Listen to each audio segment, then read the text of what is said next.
Hello everyone, এখন আমি তোমাদের সঙ্গে সম্পদ সম্পর্কে একটা আলোচনা করব। তো দেখো, সম্পদ অনেক রকমের হয়। তো এই সম্পদ সম্পর্কে জানার আগে আমাদের সর্বপ্রথম সম্পদ জিনিসটা কী এবং তার সঙ্গে আর কি কি আমাদের জানতে হবে, যে সম্পদের অনুকূল পরিবেশ কী কী আছে, সম্পদ কীভাবে সৃষ্টি হয়, তাদের শ্রেণী হয়, এগুলো সম্পর্কে সর্বপ্রথম আমি তোমাদের সঙ্গে আলোচনা করব। তারপরে স্টেপ বাই স্টেপ বাকিগুলো সম্পর্কে আলোচনা করব। তো চলো শুরু করা যাক। তাহলে দেখো, প্রথমে আমাদের সম্পদ সম্পর্কে জানতে গেলে এই প্রশ্নগুলো পরপর কিন্তু আমাদেরকে প্রথমে করতে হবে, এই 11টা প্রশ্ন। তাহলে প্রথম যে প্রশ্নটা আছে, দেখো সম্পদ কাকে বলে। তাহলে দেখো, কোনো জিনিসকে আমরা যখন সম্পদ বলবো তখন আমাদের কিন্তু কতগুলো বিষয় মনে রাখতে হবে। কি বলছে দেখো, জিমারম্যান একজন ভৌগোলিক সম্পদ শাস্ত্রকার, উনি কি বলছেন তার বই the world resource and industries, এই যে বইটিতে আছে, উনি যে সম্পদের যে ব্যাখ্যা দেন তা কি বলছে, সম্পদ কোনো বস্তু বা পদার্থ নয়, কোনো বস্তু বা পদার্থ যে কাজ করে বা সেই বস্তুর মধ্যে যে কাজ করার শক্তি রয়েছে তাই হলো সম্পদ। ঠিক আছে, অর্থাৎ সম্পদ পদার্থের সেই কাম্য শক্তি যা মানুষের অভাব মোচন করে বা চাহিদা মেটায়। বুঝতে পেরেছো? তাহলে এখান থেকে আমরা বুঝতে পারছি যে সম্পদ বলতে কোনো একটা বস্তুকে বোঝাচ্ছে না। যখন সেটা তোমার চাহিদা পূরণ করতে পারবে তখনই কিন্তু সেটা সম্পদ, আর যদি চাহিদা পূরণ করতে না পারে তখন কিন্তু সেটাকে সম্পদ বলা যাবে না। সাপোজ ধরো তোমার খিদে আছে, হলো, এই খিদের সময় তোমার সামনে কিছু নষ্ট ভাত বা পচা ভাত তোমাকে দিয়ে দেওয়া হলো, তুমি কিন্তু সেটা খেতে পারছো না, তাহলে কি সেটাকে সম্পদ বলতে পারবো? না, সেটাকে সম্পদ বলতে পারবো না। আবার যদি তোমার সামনে কিছু চাল নামিয়ে দেওয়া হয় যেটা তুমি খেতে পারবে না, তাহলে কি সেটাকে সম্পদ বলতে পারবো? সেটাকেও সম্পদ বলা যাবে না। তাহলে তখনই সেটাকে সম্পদ বলবো যখন তুমি খেতে পারবে এবং ভাত যখন তোমাকে দেওয়া হবে তখনই সেটা তোমার কাছে সম্পদ। আদারওয়াইজ সেটা কিন্তু সম্পদ নয়। অর্থাৎ যে জিনিসটা তোমার চাহিদাকে পূরণ করছে, তোমার খিদের জন্য খাবার প্রয়োজন, তুমি যদি এমন খাবার পাও যেটা তুমি খেতে পারবে, তোমার ক্ষুধাটাকে নিবারণ করতে পারবে, তখনই সেটাকে সম্পদ বলা যাবে। আদারওয়াইজ যদি সেটা না হয় তখন আমরা সেটাকে সম্পদ বলতে পারবো না। ঠিক আছে, তাহলে এবার সম্পদের কিছু উদাহরণ দিয়েছে, যেমন কি কয়লা, লোহা, খনিজ তেল পৃথিবীর বুকে দীর্ঘকাল ধরেই সম্পদ রয়েছে। ঠিক আছে, তাহলে প্রাচীনকালে মানুষ যখন এদের ব্যবহার জানতো না তখন কিন্তু এগুলো সম্পদ ছিল না, কিন্তু এখন সেগুলো সম্পদ, তার কারণ এগুলো মানুষের চাহিদা পূরণ করছে। ঠিক আছে, আবার 2 নম্বর কি বলছে, জমি ধরো অব্যবহৃত থাকলে সেটা সম্পদ নয়। ধরো কিছু জমি আছে যেটা কিন্তু তোমার কাজে লাগছে না, তুমি চাষও করছো না, বাসও করছো না, তাহলে সেটা কিন্তু সম্পদ বলতে পারবে না। কিন্তু যখনই তার উৎপাদন করে কলকারখানায় স্থাপন হলে বা চাষ হলে তা কিন্তু সম্পদ। আবার মানুষের বিজ্ঞান মনস্কতা, জ্ঞান, বুদ্ধি, সচেতনতা প্রভৃতি অবস্তুগত বিষয়ও সম্পদ। যেমন ধরো আমি তোমাদের যে কিছু সম্পর্কে কথা বলছি, এইগুলো যদি তোমার কাজে লাগে, অর্থাৎ তোমার যদি নিজেকে ইমপ্রুভমেন্ট করার ক্ষেত্রে কাজে লাগে, তখন কিন্তু এটাকেও সম্পদ বলতে পারবো। আর যদি না লাগে তখন কিন্তু এটাকে সম্পদ বলা যাবে না। তাহলে এটাই হচ্ছে সম্পদ। এরপরে কি আছে দেখো, 2 নম্বর বলছে যে নিরপেক্ষ সামগ্রী কাকে বলে। দেখো, নিরপেক্ষ সামগ্রী কোনটা বলতো, যেটা এখন সম্পদ নয় কিন্তু ভবিষ্যতে সেটা সম্পদ হতে পারে। যেমন ধরো এখানে কি বললো, যে কয়লা, খনিজ তেল আগে কিন্তু মানুষ ব্যবহার করতে পারতো না, কিন্তু যখন সেটা ব্যবহার করতে পারতো না তখন সেটা হচ্ছে তোমার নিরপেক্ষ সম্পদ, আর যখনই সেটা ব্যবহার করছে তখনই সেটা হচ্ছে তোমার নিরপেক্ষ সামগ্রী থেকে সম্পদে পরিণত হয়। তাহলে তো প্রকৃতির যে সকল পদার্থ মানুষ ব্যবহার করতে পারে না তা হলো নিরপেক্ষ সামগ্রী।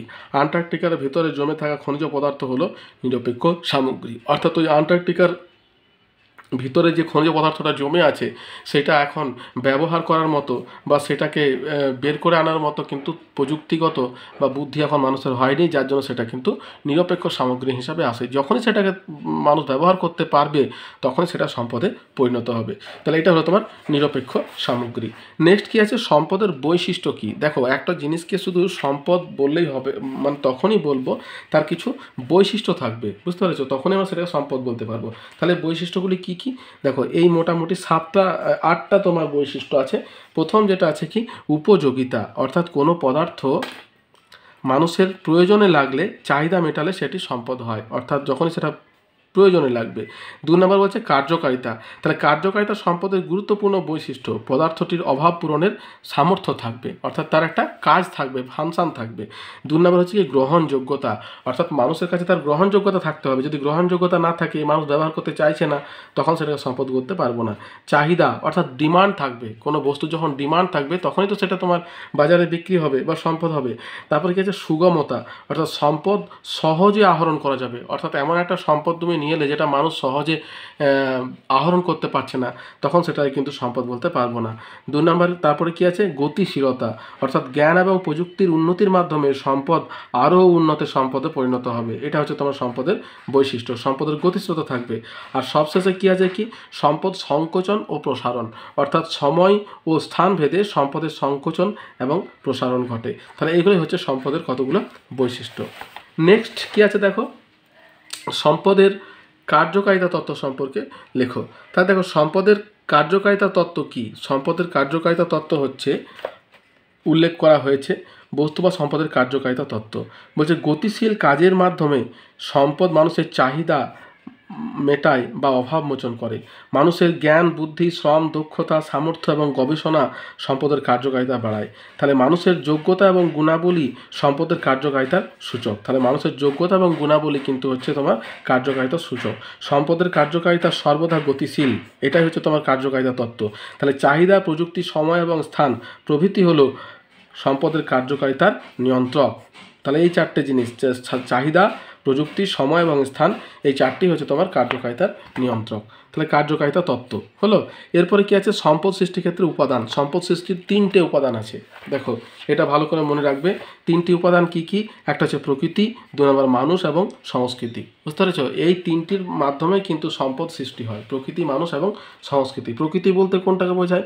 প্রকৃতি বলছে সম্পদের প্রাথমিক ভাণ্ডার। বহুকাল ধরে পৃথিবীর বুকে বিভিন্ন জৈব অজৈব পদার্থ সঞ্চিত আছে। এগুলির মধ্যে গচ্ছিত সম্পদ এবং কিছু প্রবহমান সম্পদ। প্রকৃতির এই পদার্থগুলিকেই মানুষ জ্ঞান, বুদ্ধি, প্রযুক্তির মাধ্যমে সরাসরি গ্রহণ করে পরিবর্তন করে ব্যবহার করে। তাহলে এটা গেল তোমার প্রকৃতি। এরপরে মানুষ কি করছে? মানুষ দেখো সৃষ্টির মূল উপাদান, অর্থাৎ মানুষ কিন্তু উৎপাদনকারী এবং ভোগকারী হিসাবে সম্পদের ভূমিকা পালন করে। কিভাবে দেখো, সম্পদ সৃষ্টিতে মানুষের ভূমিকা 3 রকম। প্রথম হচ্ছে কি, সম্পদ সৃষ্টিকারী, অর্থাৎ মানুষই কিন্তু সম্পদ সৃষ্টি করছে। সম্পদের ভোগকারী, অর্থাৎ মানুষ যে সম্পদ সৃষ্টি করে তাই মানুষই সেটাকে ভোগ করে, অর্থাৎ মানুষের উপরে বেশ করেই কিন্তু কোনো একটা জিনিসকে সম্পদ বলা যায়। আর সম্পদ ধ্বংসকারী, মানুষের চাহিদা এবং যোগানের মধ্যে ভারসাম্য না থাকা, লোভ, কুসংস্কার, অবৈজ্ঞানিক ভাবনা চিন্তা, সচেতনতার অভাব প্রভৃতি কারণে মানুষই সম্পদ ধ্বংস করে চলেছে। তাহলে এটা গেল তোমার মানুষের ভূমিকা। তারপরে কি আছে, সংস্কৃতি বা কালচার, অর্থাৎ আমাদের যে জ্ঞান, বুদ্ধি, এগুলো। সংস্কৃতি বলতে মানুষের শিক্ষা, জ্ঞান, অভিজ্ঞতা, প্রযুক্তির উদ্ভাবন, সভ্যতার বিকাশ প্রভৃতিকে বোঝায়। সংস্কৃতি হলো মানবিক গুণ। সংস্কৃতির সাহায্যেই কিন্তু নিরপেক্ষ সামগ্রীকে সম্পদে পরিণত করে। মানুষের জ্ঞানই হলো শ্রেষ্ঠ সম্পদ, জ্ঞান হলো সম্পদের প্রকৃত জননী। পরিষ্কার হয়েছে? তাহলে প্রকৃতি, মানুষ এবং সংস্কৃতি, এই 3টে হচ্ছে তোমার সম্পদ সৃষ্টির উপাদান। ঠিক আছে? তারপরে দেখো কি আছে, সম্পদ গতিশীল, এটা ব্যাখ্যা করতে বলছে। সম্পদ গতিশীল, অর্থাৎ সম্পদের যে ধর্ম আছে সেটা যে গতিশীল, সেটা তোমার এখানে ব্যাখ্যা করতে হবে। কীভাবে আমরা ব্যাখ্যা করব? ওই যে তোমার কিছুক্ষণ আগেই বললাম যে সম্পদ যে তোমার সৃষ্টি হচ্ছে সেটা কিন্তু তোমার সময়ের সঙ্গে সঙ্গে তোমার পরিবর্তন হচ্ছে, গতিশীল। দেখো, অধ্যাপক জিমারম্যান বলেন যে সম্পদের কার্যকারিতা বহুমুখী এবং গতিশীল, কারণ স্থান এবং কালের প্রেক্ষিতে সম্পদের কার্যকারী ক্ষমতার পরিবর্তন ঘটে। একসময় যে বস্তু নিরপেক্ষ সামগ্রী ছিল এখন তা সম্পদ, আবার বর্তমানে নিরপেক্ষ সামগ্রী ভবিষ্যতে সম্পদ হতে পারে। মানুষের জ্ঞান, বুদ্ধি, প্রযুক্তির সাহায্যে প্রভৃতির উপাদান সম্পদের কার্যকারিতা বাড়ায়। অন্যদিকে চাহিদা, প্রযুক্তি, সময়, স্থান সম্পদের কার্যকারিতা নিয়ন্ত্রণ করে।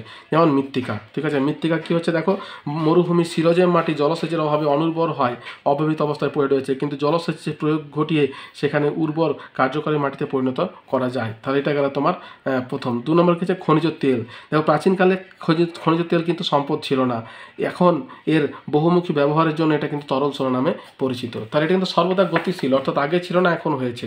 তারপরে দেখো সমুদ্র স্রোত। সমুদ্র স্রোতটা কী বলছে? যে বিদ্যুৎ উৎপাদন। তাহলে পূর্বে সমুদ্র স্রোতকে ব্যবহার করা না হলেও বর্তমানে এর থেকে বিদ্যুৎ শক্তি উৎপাদন করা হয়। সুতরাং সম্পদের কার্যকারিতা ধারণাটা কিন্তু গতিশীল। বস্তু এবং অবস্তুগত উভয় প্রকার সম্পদের ক্ষেত্রে কথাটি কিন্তু প্রযোজ্য। পরিষ্কার হয়েছে? তাহলে এটা গেল তোমার সম্পদের গতিশীল ধারণা। এরপরে যেটা আছে দেখো, সম্পদের শ্রেণীবিভাগ করো। অর্থাৎ আমরা যে সম্পদগুলো সম্পর্কে বলছি, কত রকমের সম্পদ আমাদের প্রকৃতিতে আছে এইটার তোমার শ্রেণীবিভাগ করতে বলছে। তাহলে দেখো অনেক রকমের সম্পদ বর্তমান, আমি তোমাদের সেই সম্পদগুলো সম্পর্কে এক এক করে তোমার বর্ণনা করছি। দেখো সম্পদের শ্রেণীবিভাগ সম্পর্কে প্রথমে শ্রেণীবিভাগের ভিত্তি, অর্থাৎ কোন কোন বিষয়ের উপর আমরা শ্রেণীবিভাগ করব। আমি আগেই বলে রাখি, সমস্ত শ্রেণী কিন্তু একসঙ্গে আসে না, বুঝতে পেরেছো? আমি তোমাদের বোঝার সুবিধার জন্য সবগুলো একসঙ্গে আলোচনা করছি, কিন্তু এত বড় প্রশ্নের কখনোই উত্তর তোমাকে লিখতে বলবে না, এদের পার্ট পার্ট অংশ কিন্তু পরীক্ষার সময় এসে থাকে, ঠিক আছে? এবারে প্রথমে দেখো যেটা আছে কি, যে সম্পদের শ্রেণী বলতে আমরা সম্পদ সৃষ্টির উপাদানের ভিত্তিতে কোন কোন শ্রেণীতে ভাগ করা হয়। একটা হচ্ছে প্রাকৃতিক সম্পদ, একটা হচ্ছে তোমার মানবিক সম্পদ বা অপ্রাকৃতিক সম্পদ, আর 3 নম্বর হচ্ছে তোমার সাংস্কৃতিক সম্পদ। প্রাকৃতিক সম্পদ কোনটাকে বলছে? প্রাকৃতিক সম্পদ হচ্ছে প্রকৃতি প্রদত্ত যা কিছু উপাদান যা মানুষের চাহিদা মেটায়, তা সেই উপাদানগুলিকে তোমার বলা হয় প্রাকৃতিক সম্পদ। যেমন কি কি? তোমার সূর্যকিরণ, বায়ু প্রবাহ, বৃষ্টিপাত, মৃত্তিকা, জলবায়ু, নদী, খনিজ পদার্থ প্রাকৃতিক সম্পদের উদাহরণ।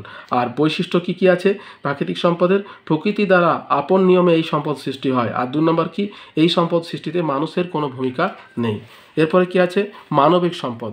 মানবিক সম্পদ কোনটাকে বলছে? আপন শ্রম বুদ্ধির উপর নির্ভর করে প্রকৃতির উপাদানগুলিকে কাজে লাগিয়ে মানুষকে ভিত্তি করে যে সম্পদ গড়ে ওঠে তাকেই বলা হয় মানবিক সম্পদ। পরিষ্কার হয়েছে? মানবিক সম্পদের বৈশিষ্ট্য কি? যে এই সম্পদ মানুষ তার নিজস্ব বুদ্ধি এবং শ্রমকে কাজে লাগিয়ে সৃষ্টি করে। সম্পদ প্রকৃতি প্রদত্ত নয়, অর্থাৎ প্রকৃতি দ্বারা কিন্তু এই সম্পদ হয় না, মানুষ নিজে সৃষ্টি করছে। এর উদাহরণ কি? মানুষের কর্মদক্ষতা, মানুষের উদ্ভাবনী ক্ষমতা মানবিক সম্পদের উদাহরণ। এরপরে কি আছে দেখো? সাংস্কৃতিক সম্পদ। সাংস্কৃতিক সম্পদ কোনটাকে বলছে?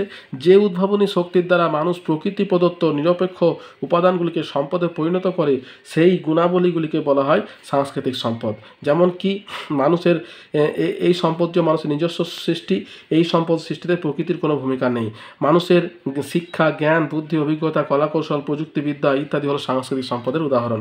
তাহলে এটা গেল তোমার উপাদানের ভিত্তিতে শ্রেণীবিভাগ। এরপরে কি আছে? সম্পদের জৈবিক বৈশিষ্ট্য অনুসারে, জৈবিক বৈশিষ্ট্য অনুসারে দুটো ভাগে ভাগ করছে, একটা হচ্ছে জৈব সম্পদ, একটা হচ্ছে অজৈব সম্পদ। জৈব সম্পদ কোনটাকে বলছে? উদ্ভিদ জগৎ এবং প্রাণী জগৎ থেকে প্রাপ্ত বা উৎপন্ন সম্পদগুলিকে জৈব সম্পদ বলে, বুঝতে পেরেছ? এর উদাহরণ কি? যেমন দুধ, ঘি, বনস্পতি, কাঠ, মশলাপাতি ইত্যাদি হচ্ছে তোমার জৈব শক্তির উদাহরণ। আর অজৈব শক্তি, যে সম্পদ প্রাণহীন জড়বস্তু থেকে সৃষ্টি হয় তাকেই বলা হয় অজৈব সম্পদ। যেমন কি? লোহা, করিক, ম্যাঙ্গানিজ, বক্সাইড, অভ্র, জল ইত্যাদি। এখন দেখো এই জৈব অজৈব সম্পদের মধ্যে পার্থক্য কিন্তু আসতে পারে বা চলে আসে অনেক সময়। এরপর দেখো সম্পদের স্থায়িত্ব অনুসারে বা ক্ষয়ের অনুসারে কি এটা কভাগে ভাগ করা যায়? 2 ভাগে। একটা হচ্ছে গচ্ছিত সম্পদ, একটা হচ্ছে তোমার প্রবহমান সম্পদ। গচ্ছিত সম্পদের অপর নাম হচ্ছে তোমার ক্ষয়িষ্ণু বা অপুনর্ভাব, অর্থাৎ পুনরায় এটাকে সৃষ্টি করা যায় না, ক্ষয় হয়ে যায়। আর প্রবহমান সম্পদের অপর নাম হচ্ছে তোমার অবাধ বা অক্ষয়িষ্ণু বা পুনরায় ভব এবং পূরণশীল সম্পদ। এর গচ্ছিত সম্পদ কোনটাকে বলছে? গচ্ছিত সম্পদ মানে পৃথিবীতে যে সম্পদের পরিমাণ সীমিত, অর্থাৎ ক্রমাগত ব্যবহারের ফলে যেটা নিঃশেষ হয়ে যায় সেই সম্পদকে বলছে গচ্ছিত সম্পদ, ক্ষয়িষ্ণু সম্পদ বা অপুনর্ভব, মানে পুনরায় যেটাকে সৃষ্টি করা যায় না সেটিকে বলছে তোমার অপুনর্ভব সম্পদ। এর উদাহরণ কি? কয়লা, খনিজ তেল, আকরিক লোহা, ম্যাঙ্গানিজ, বক্সাইড প্রভৃতি। আর প্রবহমান সম্পদ কি? যে সমস্ত সম্পদ ক্রমাগত ব্যবহারের ফলেও সম্পূর্ণরূপে শেষ হয়ে যায় না, বা যে সম্পদ সাময়িকভাবে কমে গেলেও মানুষের চেষ্টা সদিচ্ছায় পুনরায় সেটিকে ফিরিয়ে আনা যায় তাকে অবাধ, প্রবহমান, অক্ষয়িষ্ণু বা পুনর্ভব পূরণশীল সম্পদ বলা হয়। যেমন কি? সৌরশক্তি, নদীর জল, বাতাস, সমুদ্রের মাছ, বনভূমি ইত্যাদি। তাহলে এটা গেল তোমার স্থায়িত্ব অনুসারে। এখানেও কিন্তু পুনর্ভব আর অপুনর্ভব সম্পদের পার্থক্য অনেক সময় তোমার পরীক্ষার সময় দিয়ে থাকে। এরপরে দেখো কি আছে? অসম বন্টন অনুসারে, অর্থাৎ কিছু কিছু সম্পদ আছে যেটা সব জায়গায় সমানভাবে বন্টিত হয় না, ঠিক আছে? কি কি আছে দেখো? সর্বত্র লভ্য সম্পদ, অর্থাৎ সব জায়গায় যেটা পাওয়া যায়। সহজলভ্য সম্পদ মানে যেটা আমরা সহজেই পেতে পারি। দুষ্প্রাপ্য সম্পদ মানে যেটা কিন্তু সহজে পাওয়া যায় না। আর একমাত্র লভ্য সম্পদ মানে যেটা পৃথিবীর নির্দিষ্ট একটা জায়গাতেই পাওয়া যায়, সেটা হলো একমাত্র লভ্য সম্পদ। তাহলে সর্বত্র লভ্য সম্পদ দেখো বলছে যেসব প্রাকৃতিক সম্পদ পৃথিবীর সর্বত্র পাওয়া যায় তাকে সর্বত্র লভ্য সম্পদ বলে। যেমন কি? জল, সূর্যালোক, বাতাস, এগুলো হচ্ছে তোমার সর্বত্রলভ্য সম্পদ। সহজলভ্য সম্পদ বলছে যে সমস্ত প্রাকৃতিক সম্পদ পৃথিবীর সর্বত্র পাওয়া না গেলেও অধিকাংশ দেশে তাদের সহজলভ্য সম্পদ বলে, যেমন কি কর্ষণযোগ্য জমি, চাষের জমি, বনভূমি ইত্যাদি। এগুলো হচ্ছে তোমার সহজলভ্য সম্পদ। দুষ্প্রাপ্য সম্পদ মানে যে সমস্ত সম্পদ পৃথিবীর সামান্য কয়েকটি দেশে বা অঞ্চলে পাওয়া যায় তাকে দুষ্প্রাপ্য সম্পদ বলে। যেমন টিন, যেটা মালয়েশিয়া, ইন্দোনেশিয়া, বলিভিয়া ইত্যাদিতে পাওয়া যায়। অভ্র, যেটা ভারত, ব্রাজিল, ইউএসএতে সীমাবদ্ধ। তাহলে টিন, অভ্র এগুলো হচ্ছে তোমার দুষ্প্রাপ্য সম্পদ। আর একমাত্র লভ্য সম্পদ মানে যে সমস্ত প্রাকৃতিক সম্পদ পৃথিবীর একটি মাত্র স্থানে পাওয়া যায় তাদেরকে বলা হয় একমাত্র লভ্য সম্পদ। এটা কি গ্রিনল্যান্ডের ক্রয়োলাইট, যা কেবল গ্রিনল্যান্ডের আইভিটাট নামক স্থানে পাওয়া যায়। তাহলে গ্রিনল্যান্ডের ক্রয়োলাইটটা হচ্ছে তোমার একমাত্র লভ্য সম্পদ। এরপর দেখো মালিকানা অনুসারে, অর্থাৎ দেখো কিছু কিছু সম্পদ আছে যাদের মালিক অর্থাৎ কেউ তার মালিক, মানে পুরো পৃথিবী তার মালিক, কোনোটা ব্যক্তিগত, কোনোটা সামাজিক, এরকম।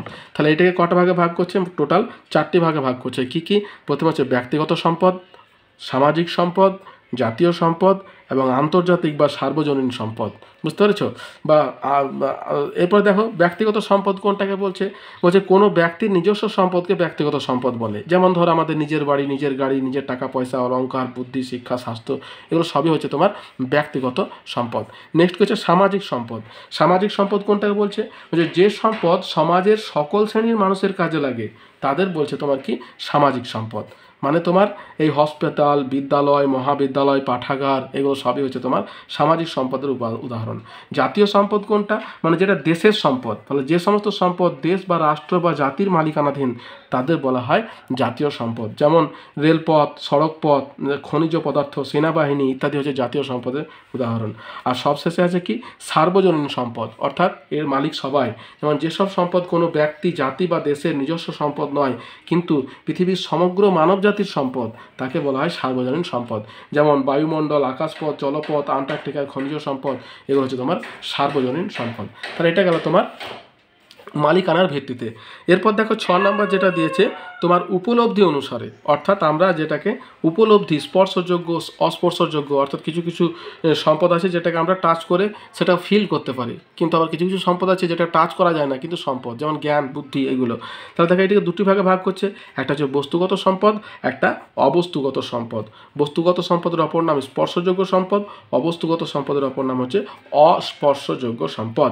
এবার দেখো বস্তুগত সম্পদ কোনটাকে বলছে যে সম্পদগুলি চোখে দেখা যায়, স্পর্শ করে অস্তিত্বের উপলব্ধি করা যায় তাদের বলা হয় স্পর্শযোগ্য সম্পদ। যেমন তোমার খনিজ দ্রব্য, কৃষিজ ফসল, বনভূমি ইত্যাদি।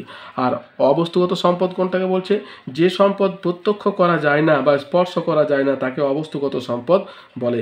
মানুষের কর্মক্ষমতা, উদ্ভাবনী ক্ষমতা, শিক্ষা, স্বাস্থ্য, জ্ঞান, দক্ষতা, সততা, নিষ্ঠা, এগুলো হচ্ছে তোমার অবস্তুগত সম্পদের মধ্যে পড়ছে। এরপরে দেখো প্রাপ্যতা অনুসারে, অর্থাৎ কিছু কিছু সম্পদ আছে যেগুলো সহজে পাওয়া যায়, আবার কিছু কিছু সহজে পাওয়া যায় না। যেমন দুটো ভাগে ভাগ করছে এটাকে, বিকশিত সম্পদ এবং সম্ভাব্য সম্পদ।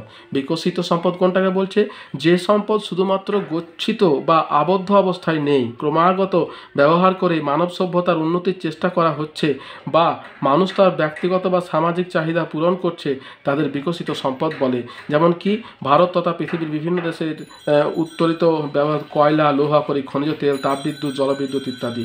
আর সম্ভাব্য সম্পদ বলতে প্রকৃতিতে যে সমস্ত সম্পদ পরিস্থিতি উপস্থিতি সত্ত্বেও কারিগরি বা আর্থসামাজিক কারণে মানুষ পুরোপুরি তার সদ্ব্যবহার করতে পারেনি কিন্তু ভবিষ্যতে করবে, সেগুলিকে সম্ভাব্য সম্পদ বলে। যেমন কি ভূতাপ শক্তি, সমুদ্র তরঙ্গের শক্তি, জোয়ার ভাটা শক্তি, সৌরশক্তি, বায়ু শক্তি, বর্জ্য থেকে উৎপন্ন শক্তি ইত্যাদি।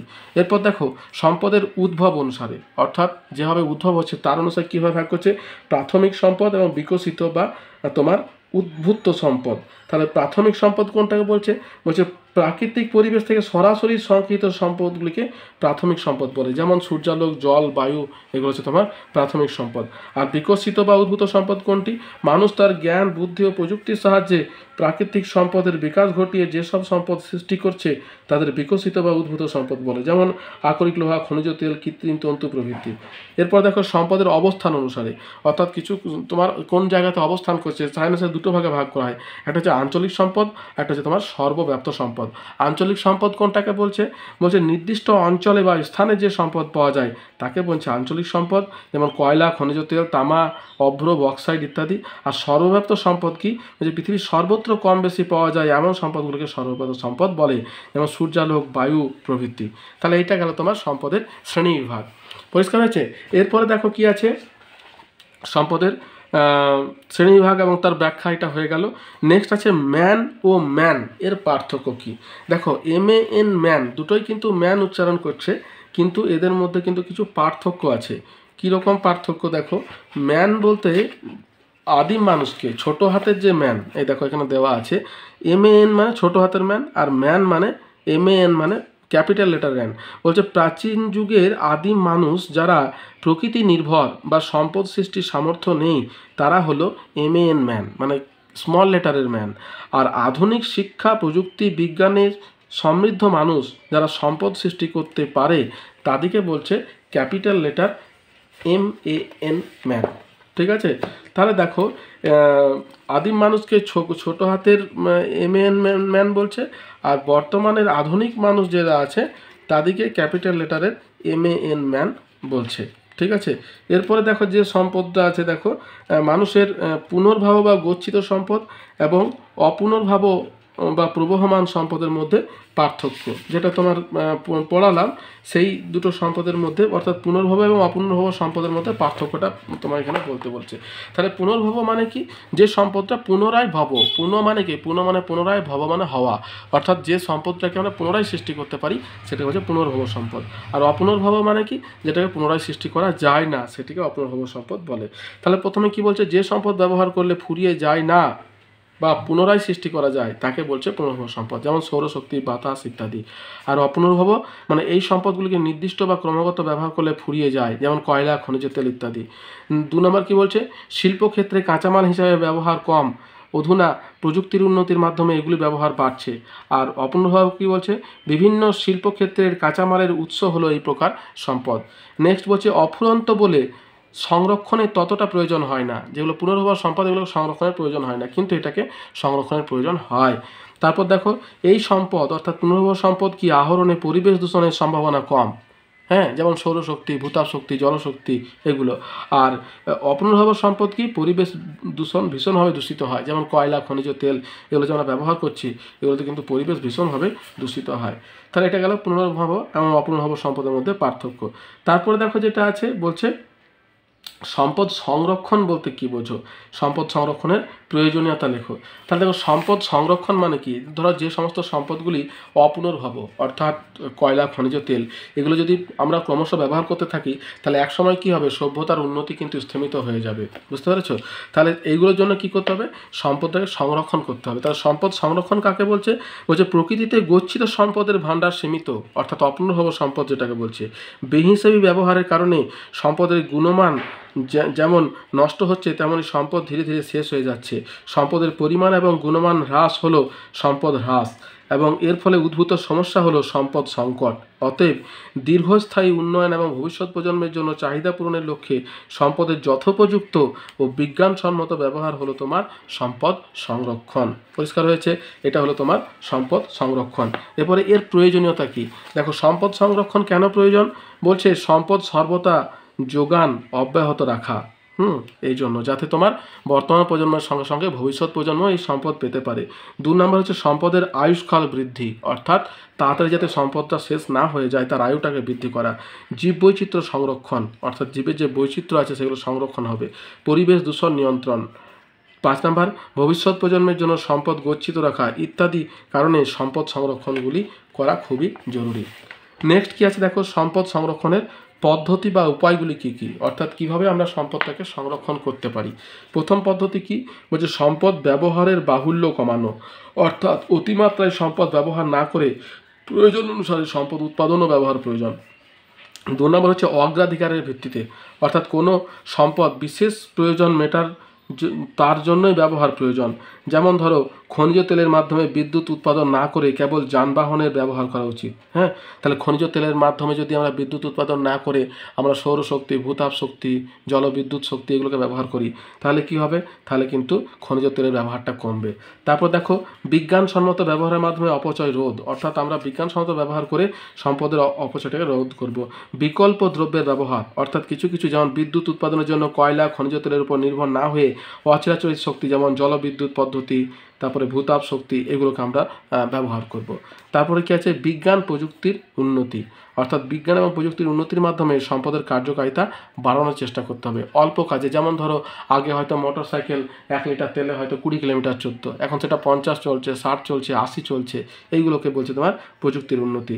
তারপরে আছে সচেতনতা বৃদ্ধি। দেখো, সকল শ্রেণীর মানুষকে যদি সচেতন করা হয় তাহলে কিন্তু সম্পদ সংরক্ষণ সম্ভব। আর আইন প্রণয়ন, অর্থাৎ শুধু মানুষকে ছেড়ে দিলেই বা সচেতন করলেই হবে না, কিছু আইন করতে হবে যে সম্পদের অপচয় রোধ এবং সংরক্ষণের জন্য দেশীয় এবং আন্তর্জাতিক স্তরে কঠোর আইন প্রণয়ন দরকার। তাহলে এই কয়েকটা পদ্ধতিতে বা এই 7টি পদ্ধতিতে কিন্তু আমরা সম্পদ সংরক্ষণ করতে পারি। ঠিক আছে, তাহলে এতদূর পর্যন্ত হলো সম্পদ সম্পর্কে আমাদের ধারণা। এরপর আমাদের জানতে হবে খনিজ, মানে এবার যেটা আছে সেটা হচ্ছে খনিজ সম্পদ সম্পর্কে। তাহলে দেখো, এবার আমরা খনিজ সম্পদ সম্পর্কে জানবো। তাহলে প্রথম যেটা আছে, দেখো, খনিজ সম্পদ সম্পর্কে আমাদের জানতে গেলে যে খনিজ কাকে বলে। হ্যাঁ, তাহলে খনিজ জিনিসটা কি? খনিজের সংজ্ঞা কিন্তু খুব একটা সহজ নয়, বুঝতে পারছো তো? খনি থেকে যাই পাওয়া যায় সেটাই আমরা খনিজ বলি, কিন্তু বলছে দেখো, খনিজ হচ্ছে প্রকৃতিতে সৃষ্ট ভূত্বক গঠনকারী অজৈব পদার্থ যার নির্দিষ্ট আকার, রাসায়নিক সংযুক্তি এবং সুনির্দিষ্ট পারমাণবিক গঠন আছে, তা হলো তোমার খনিজ। বুঝতে পারছো? তাহলে খনিজ হচ্ছে এটাই যা সুনির্দিষ্ট পারমাণবিক গঠন, রাসায়নিক সংযুক্তি এবং অজৈব পদার্থ, তাকে কিন্তু বলছে তোমার খনিজ। এরপরে কি আছে দেখো, খনিজ সম্পদ কাকে বলে। তাহলে খনিজ সম্পদ কোনটিকে বলছে? বলছে যখন সেটা আমাদের চাহিদা পূরণ করবে। অপরদিকে ভূত্বকের অজৈব এবং ঘনীভূত পদার্থ যা ভূত্বকে যথেষ্ট পরিমাণ সঞ্চিত আছে, গুণমান উন্নত এবং উত্তোলন লাভজনক, তা হলো খনিজ সম্পদ। হ্যাঁ, ব্যবহারের প্রকৃতি অনুসারে খনিজ সম্পদকে 3টে ভাগে ভাগ করে, একটা হচ্ছে ধাতব খনিজ, অধাতব খনিজ এবং জ্বালানি খনিজ। বুঝতে পেরেছো? তাহলে শ্রেণীবিভাগ, এই যে তোমার শ্রেণীবিভাগ বলেছে খনিজ সম্পদ কাকে বলে এবং শ্রেণীবিভাগ। এবার ধাতব খনিজ কোনটাকে বলছে? ধাতব খনিজ হচ্ছে যে সকল খনিজ পদার্থ থেকে ধাতু নিষ্কাশিত হয় সেটিকে বলছে ধাতব খনিজ, যেমন আকরিক লোহা, ম্যাঙ্গানিজ, বক্সাইট, তামা প্রভৃতি। অধাতব খনিজ কোনটাকে বলছে? যে সকল খনিজ পদার্থ অধাতব দ্রব্য নিষ্কাশন করা হয় তাকে অধাতব খনিজ বলছে, যেমন চুনাপাথর, মার্বেল, গ্রাফাইট ইত্যাদি। আর খনিজ সম্পদ কোনটা?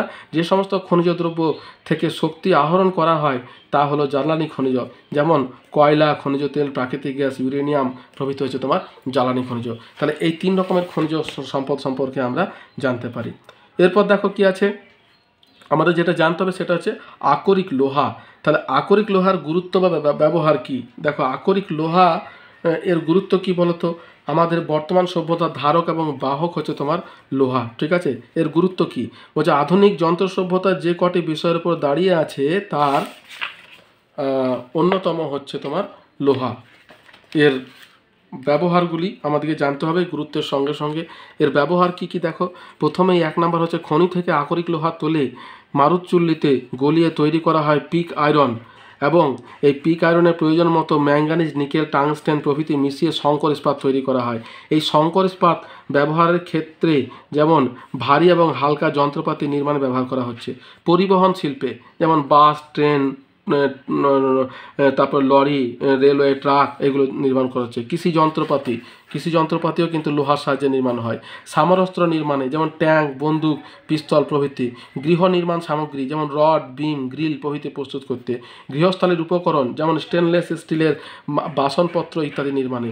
তারপরে কি আছে, আকরিক লোহা গলিয়ে রড আয়রন থেকে তৈরি হয় নাট, বল্টু, পেরেক, শিকল, রড প্রভৃতি, এগুলো কিন্তু আমাদের ব্যবহারে লাগে। আর কি, উচ্চ ক্ষমতা সম্পন্ন স্থায়ী চুম্বক তৈরির ব্যবহারের ক্ষেত্রে অ্যালনিকো স্টিল, যেমন steel plus nickel plus chromium দিয়ে ধাতু কাটার যন্ত্র নির্মাণে, যেমন টাংস্টেন স্টিল, স্প্রিং তৈরির করতে ব্যবহার করা হয় ক্রোম, ভ্যানাডিয়াম স্টিল প্রভৃতি। আর ধাতু মলকে চূর্ণ ধরে সিমেন্ট উৎপাদনে এবং পিচের সাথে মিশিয়ে রাস্তা তৈরি করতেও কিন্তু এই আকরিক লোহা ব্যবহার করা হয়। তাহলে এগুলো হচ্ছে তোমার আকরিক লোহার গুরুত্ব। এরপর কি আছে আকরিক লোহার শ্রেণীবিভাগ। দেখো আকরিক লোহাকে কিন্তু আমরা 4টে ভাগে ভাগ করতে পারি তার গুণমানের উপর ভিত্তি করে। প্রথম কি আছে ম্যাগনেটাইট, হেমাটাইট, লিমোনাইট এবং সিডেরাইট। ম্যাগনেটাইটে কি এখানে লোহার পরিমাণ কিন্তু সব থেকে বেশি 72.4%। এর রং হচ্ছে কালো এবং এটা হচ্ছে তোমার অতি উন্নত মানের আকরিক, ঠিক আছে, পিগ এবং স্পঞ্জ আয়রন তৈরি হয়।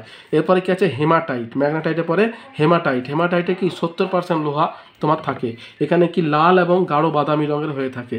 আর গুরুত্ব, এটা উঁচু জাতের আকরিক, পিগ এবং স্পঞ্জ আয়রন তৈরিতে ব্যবহৃত হয়। এরপর আছে লিমোনাইট। লিমোনাইটে কত পার্সেন্ট লোহা থাকে?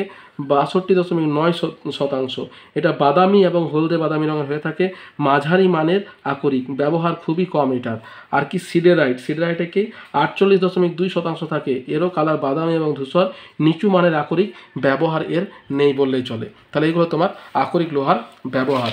নেক্সট আমাদেরকে যেটা জানতে হবে সেটা হচ্ছে ভারতের আকরিক লোহা উত্তোলক অঞ্চলগুলির বন্টন, অর্থাৎ আমাদের যে আকরিক লোহা যে আছে সেগুলো ভারতের কোথায় কোথায় দেখতে আমরা পেতে পারি। তাহলে দেখো আকরিক লোহার যে বন্টন আছে এগুলো তোমার প্রথমেই দেখো রাজ্য ভিত্তিক আমাদের দেওয়া আছে। প্রথম যেটা আছে সেটা হচ্ছে উড়িষ্যা, সব থেকে বেশি পরিমাণ আকরিক লোহা এখান থেকে পাওয়া যায়। এখানে কোথায় কোথায়, যেমন কেওনঝড়, তারপরে তোমার জাজং, বোলানি, ঠাকুরানি, তারপরে গন্ধমাদন, ময়ূরভঞ্জ, গরু মহিষানি, বাদাম পাহাড়, বোনাই এই জন্য বিখ্যাত।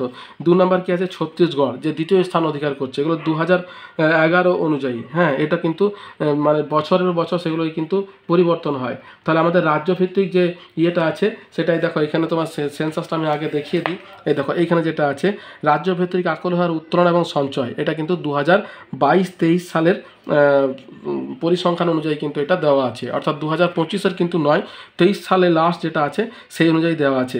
প্রথম আছে তোমার উড়িষ্যা, যেটা আমি এখন আলোচনা করলাম।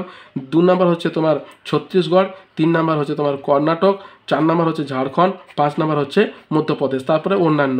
এটা কিন্তু তোমরা প্রত্যেকটা ক্ষেত্রেই তোমরা এটাকে অ্যাপ্লাই করতে পারো, অর্থাৎ 5টা প্রথম থেকে পঞ্চম পর্যন্ত বলে দিলে বাকি অন্যান্যগুলো লিখে দিলে। এটা উড়িষ্যার কোথায় কোথায় আছে আমি তোমাকে বললাম।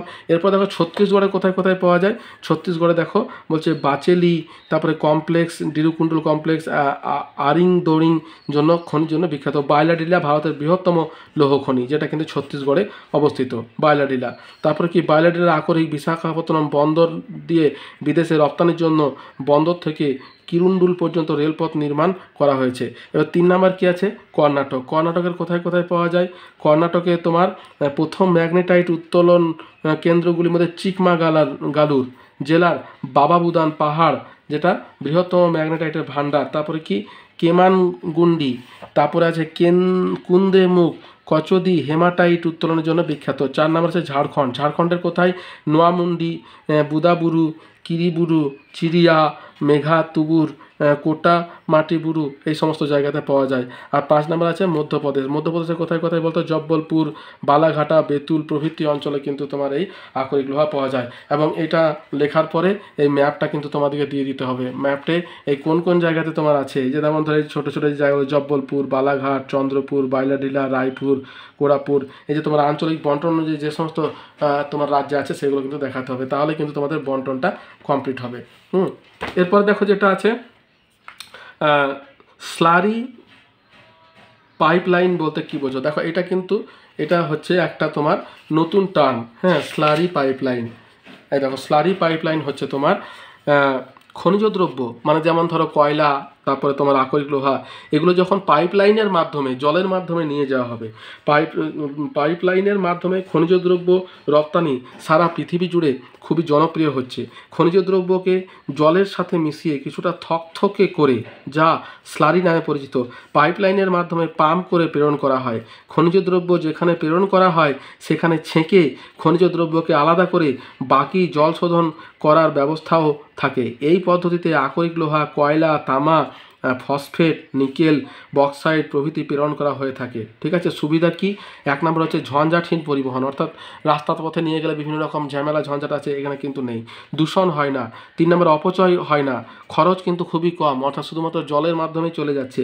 আর অতি সম্প্রতি বেসরকারি গোষ্ঠী এয়ার স্টিল লিমিটেড বাইলাডিলা বিশাখাপত্তনম ও দারুণা পারাদ্বীপ এত কিলোমিটারের মধ্যে আকরিক লোহা রপ্তানির জন্য 2টি স্লারি পাইপলাইন স্থাপন করেছে। বুঝতে পেরেছ? অর্থাৎ জলের মাধ্যমে কিন্তু এগুলো বয়ে চলে যাবে। এটা হলো স্লারি পাইপলাইন। তারপর হচ্ছে কীভাবে কয়লার উৎপত্তি হয়েছে।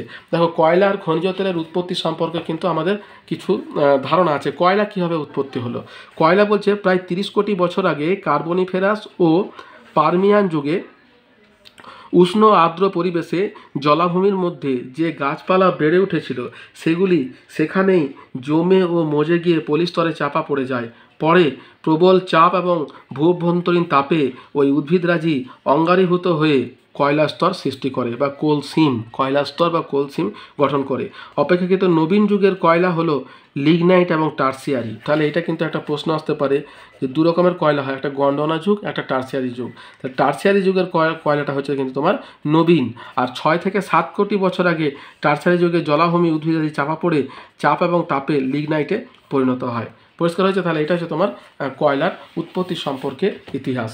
এরপরে দেখো কি আছে, কালো হিরে এবং কালো হিরের শহর কাকে বলা হয়। তাহলে দেখো, অত্যধিক ব্যবহারের কারণে কিন্তু কয়লাকে কালো হিরে বলা হয়।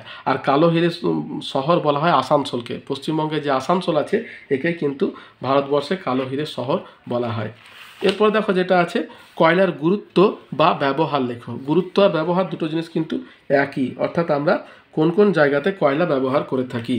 প্রথম কি আছে দেখো, তাপবিদ্যুৎ উৎপাদনে, অর্থাৎ আমাদের যে তাপবিদ্যুৎ উৎপাদন করা হয় সেখানে কিন্তু কয়লাকে ব্যবহার করা হয়। তারপরে কি আছে, লৌহ ইস্পাত শিল্পে। দেখো, ব্লাস্ট ফার্নেসে লোহা গলানোর জন্য কিন্তু এই কয়লাকে ব্যবহার করা হয়। তার জন্য দেখবে বেশিরভাগ লৌহ ইস্পাত শিল্পগুলি কিন্তু এই লৌহ ইস্পাত শিল্পগুলি এই কয়লা উত্তোলক অঞ্চলের কাছাকাছি কিন্তু গড়ে ওঠে। তারপরে আছে শিল্পে, যেমন তোমার সিমেন্ট শিল্প, কাগজ শিল্প, অ্যালুমিনিয়াম প্রভৃতি শিল্পে জ্বালানি রূপে কিন্তু কয়লা ব্যবহার করা হয়ে থাকে। এরপর কি আছে, ভূগর্ভের কয়লা থেকে গ্যাস আহরণ, অর্থাৎ ভূ অভ্যন্তরের থেকে যে কয়লা থাকে সেখান থেকে সেই গ্যাস যেমন গ্যাসে পরিণত করে সেই গ্যাস বিদ্যুৎ, সার, হাইড্রোজেন উৎপাদন ব্যবহার করা হয়। আর তারপরে কি আছে, তরল জ্বালানি। বলছে তাপ এবং চাপে কয়লাকে গলিয়ে তরলে পরিণত করে অন্তর্ধূমপাতন প্রক্রিয়ায় উৎপন্ন করা হয় গ্যাসোলিন, ডিজেল, যা পরিবহনে ব্যবহার করা হয়। অর্থাৎ এই কয়লা থেকে কিন্তু এগুলোকে উৎপাদন করা যায়। আর তারপর আছে উপজাত দ্রব্যের ব্যবহার। কয়লা থেকে পাওয়া যায় নানা রকম উপজাত দ্রব্য, যা রাসায়নিক সার শিল্পে, অ্যামোনিয়া, কৃত্রিম রাবার উৎপাদনে, পাইরিডিন, কঠিন ফাইবার তৈরিতে যেমন টেনিস র্যাকেট, গাড়ির যন্ত্রাংশ প্রস্তুত করতে ব্যবহার করা হয়। পরিষ্কার হয়েছে? এরপর দেখো কি আছে, কয়লার শ্রেণীবিভাগ, অর্থাৎ কার্বনের ভিত্তিতে যেমন লোহার ভিত্তিতে আকরিকের শ্রেণীবিভাগ হলো, ঠিক তেমনি দেখো কয়লার শ্রেণীবিভাগ কী কী হয়। যেমন কার্বনের ভিত্তিতে একে 4টি ভাগে ভাগ করা হয়। কি কি? অ্যান্থ্রাসাইট সবথেকে উৎকৃষ্ট মান, বিটুমিনাস, তারপরে লিগনাইট এবং পিট। অ্যান্থ্রাসাইটে সবথেকে বেশি কার্বন থাকে, যেমন 85 থেকে 95%। এর রং হচ্ছে কালো এবং উজ্জ্বল। ঠিক আছে, সবচেয়ে উন্নত মানের কিন্তু পাওয়া যায় কম, 5%। জ্বালালে আগুন হয় ধোঁয়াহীন নীল, অর্থাৎ এটা নীল রঙের আগুন বের হয়, খুবই কম পাওয়া যায়। তারপর আছে কি, বিটুমিনাস শ্রেণীর কয়লা। এখানে 50 থেকে 85% কার্বন থাকে, ধূসর কালো, কুচকুচে কালো। হ্যাঁ, তাহলে এটা কি বেশি পাওয়া যায় 80% বলে সবচেয়ে গুরুত্বপূর্ণ। কোক কয়লা প্রস্তুতে কাজে লাগে, তাপবিদ্যুৎ উৎপাদনে ব্যবহার সর্বাধিক। নেক্সট কি হচ্ছে, লিগনাইট প্রকৃতির কয়লা, যেখানে 35 থেকে 50% তোমার কার্বন থাকে, বাদামি বা গাঢ় বাদামি। এটি বাদামি কয়লা হিসেবে পরিচিত, ব্যবহার কম, 15%। ব্রিকেট অর্থাৎ গুল তৈরি করতে এটা ব্যবহার করা হয়। তারপরে কি আছে, পিট, যেটা তোমার সব থেকে কম, 35%-এরও কম পরিমাণ কার্বন এখানে থাকে, হালকা বাদামি রঙের। ছিবড়ে জাতীয় নিম্নমানের কয়লা ব্যবহার প্রায় নেই বললেই চলে, অর্থাৎ এটা কিন্তু খুব বেশি ব্যবহার করা যায় না। তাহলে এটা গেল তোমার কয়লার শ্রেণীবিভাগ। এরপরে কি আছে, ভারতের রাজ্যভিত্তিক কয়লার বন্টন।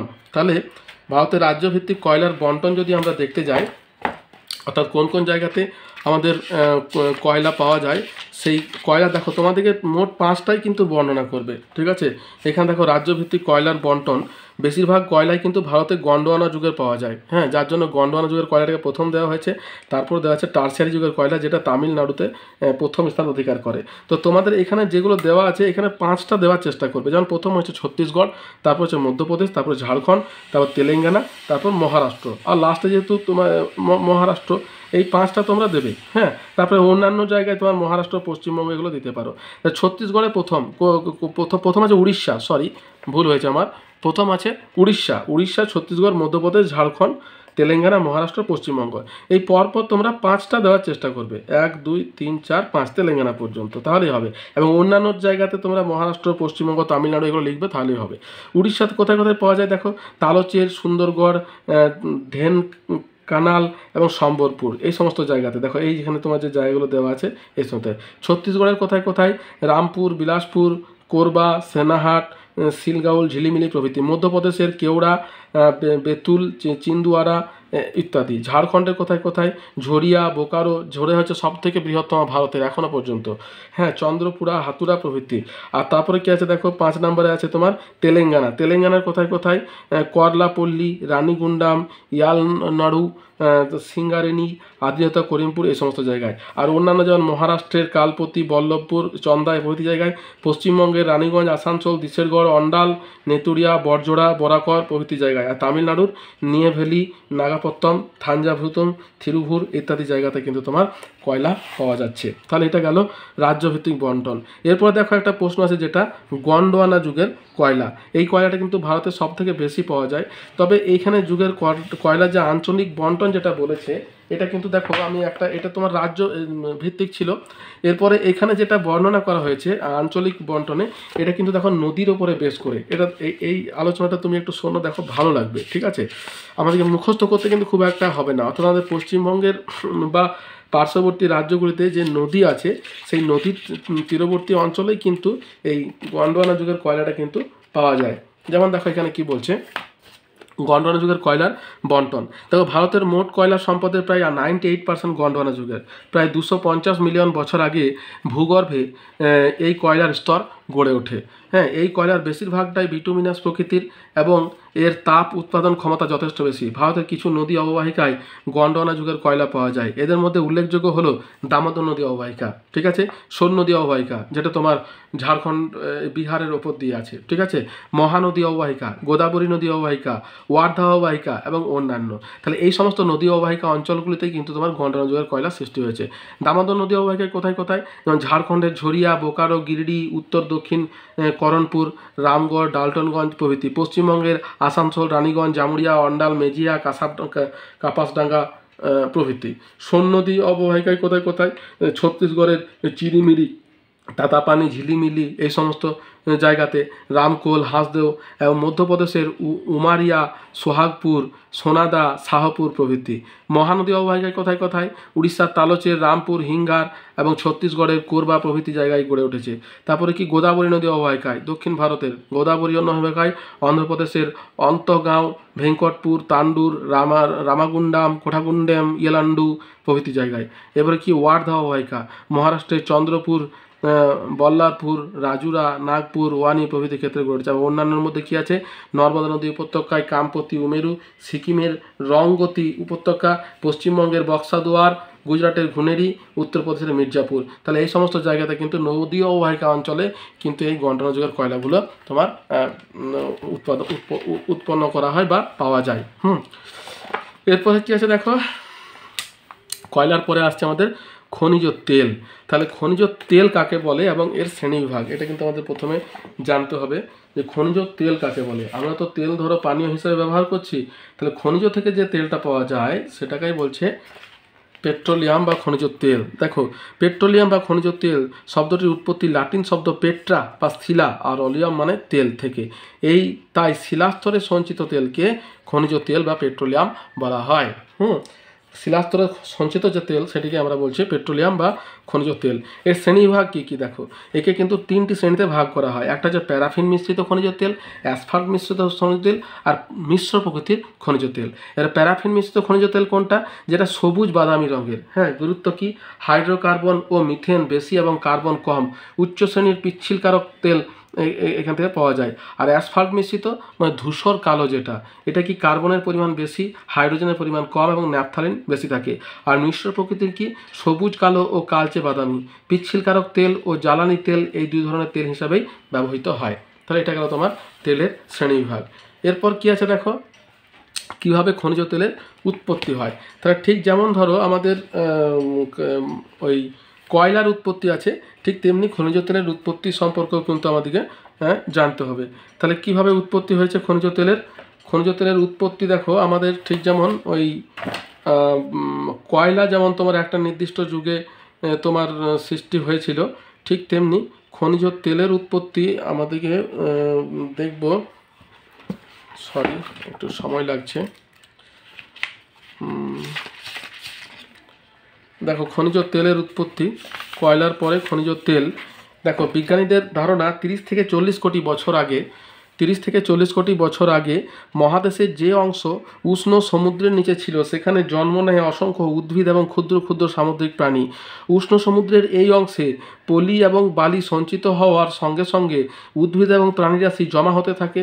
পরে চাপে এবং তাপে পলি বালি পাললিক শিলায় পরিণত হওয়ার সময় শিলার ভাঁজে ভাঁজে জমে থাকা জৈব পদার্থ থেকে রাসায়নিক বিবর্তনে জন্ম নেয় হাইড্রোকার্বন, ঠিক আছে, যার পরিণতি হচ্ছে তোমার খনিজ তেল। সছিদ্র পাললিক শিলায় জন্মানো খনিজ তেল চুইয়ে সুবিধামতো স্থানে জমা হয়ে তেলের ভাণ্ডার গড়ে তোলে। যেখানে এটি জমা হয় সেটিকে অয়েল ট্র্যাপ বলা হয়। তাহলে এই দেখো খনিজ তেলের উৎপত্তির ইতিহাস, ঠিক যেমন আমরা কয়লার ক্ষেত্রে জেনেছি। নেক্সট কি আছে, খনিজ তেলের বন্টন বর্ণনা করো। অর্থাৎ আমরা যেমন কয়লার বন্টন জানলাম, ঠিক তেমনি আমাদের ভারতের কোথায় কোথায় খনিজ তেল পাওয়া যায় সেটা তোমার আমাদেরকে জানতে হবে। খনিজ তেলের উৎপত্তি, এবারে খনিজ তেলের গুরুত্ব এবং বন্টন। তাহলে দেখো গুরুত্ব কি আছে, খনিজ তেলের গুরুত্ব অর্থাৎ ব্যবহার কি আছে, প্রথম যেটা আছে সেটা হচ্ছে তোমার পরিবহন শিল্পে খনিজ তেল সব থেকে বেশি ব্যবহার করা হয়, যেমন রেল ইঞ্জিন, জাহাজ, বিমান, ট্রাক, বাস, মোটর গাড়ি প্রভৃতি যানবাহন চালানোর ক্ষেত্রে। তারপর হচ্ছে তাপবিদ্যুৎ উৎপাদন কেন্দ্রে, যেমন খনিজ তেলের সাহায্যে oil, high speed diesel oil তাপবিদ্যুৎ কেন্দ্রে ব্যবহৃত হয়। গৃহস্থালির কাজে, যেমন রান্নার জ্বালানি হিসাবে পেট্রোলিয়াম, গ্যাস, কেরোসিন প্রভৃতি কাজে লাগে।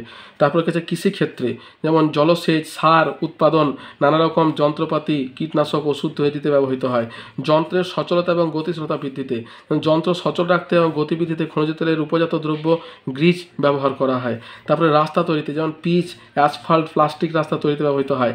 রাসায়নিক সার, যেমন পেট্রোলিয়াম উপজাত দ্রব্যের উপর ভিত্তি করে পেট্রোরসায়ন শিল্প, বিভিন্ন অনুসারী শিল্প এবং প্লাস্টিক পলিথিন শিল্প গড়ে ওঠে। আর আঞ্চলিক বন্টন কোথায় কোথায় পাওয়া যায় দেখো, সাধারণত খনিজ তেল আমাদের পাওয়া যাচ্ছে উপকূল অঞ্চলগুলোতে, যেমন ধরো পশ্চিম উপকূলের সামুদ্রিক তৈলক্ষেত্র, এটা সব থেকে বেশি, বম্বে হাই তৈলক্ষেত্র এবং আলিয়াবেত বেসিন এবং অন্যান্য অঞ্চল, এটা প্রথম স্থান অধিকার করছে। বম্বে হাই ভারতের বৃহত্তম হীরা, পান্না, নীলাম, রত্না, গান্ধার, থুজা প্রভৃতি খনি। আর আলিয়াবেত বেসিন অঞ্চল কোনটা, সম্প্রতি এই তৈল ভাণ্ডারটি আবিষ্কৃত হয়েছে মুম্বাইয়ের সামান্য উত্তরে, সৌরাষ্ট্র গোয়ার উপকূল দরিয়ায় একটি অবস্থিত। আর কি গুজরাট তৈলক্ষেত্র, গুজরাট তৈলক্ষেত্রের দ্বিতীয় স্থানে অবস্থান করছে, ঠিক আছে, অ্যাঙ্কেলেশ্বর এবং কাম্বে, এটা মানে তৈল ক্ষেত্র আর কি। এখানে কি তৈলখনি কি অ্যাঙ্কেলেশ্বর, কাসাম্বা, কল্লোল, নাওগ্রাম, সানন্দা, ঢোলকা প্রভৃতি। আর উত্তর পূর্ব ভারতে কোথায় কোথায় পাওয়া যাচ্ছে, আসাম, অরুণাচল প্রদেশ এবং নাগাল্যান্ড। হ্যাঁ, কোন কোন জায়গায়, ডিগবয়, নাহারকাটিয়া, পেনলোনা, মোরাল, হুজরিজান প্রভৃতি। হ্যাঁ, আর পূর্ব উপকূলের স্থলভাগ এবং সামুদ্রিক তৈলক্ষেত্র হচ্ছে কাবেরী অববাহিকা এবং কৃষ্ণা গোদাবরী নদী অববাহিকায়, যেমন ভুবনগিরি, মানভুরা, চারলি, বোরহল্লা, কোভিল্লা পাল্লাম, নরিমানাম প্রভৃতি অঞ্চলে। আর রাজস্থান মঙ্গল ক্ষেত্র, যেটা পঞ্চম স্থান অবস্থান করছে, যেমন মঙ্গলা, ঐশ্বর্য, ভাগ্যম প্রভৃতি অঞ্চলে। আর সম্ভাবনা অঞ্চল, যেমন পশ্চিমবঙ্গের সুন্দরবন এবং তৎসংলগ্ন অঞ্চল, উত্তর চব্বিশ পরগনার অশোকনগর, আন্দামান নিকোবর সংলগ্ন অঞ্চলে কিন্তু তৈলক্ষেত্রের সম্ভাবনাময় অঞ্চলের সৃষ্টি হয়েছে। আচ্ছা, এরপর দেখো বন্টন হলো।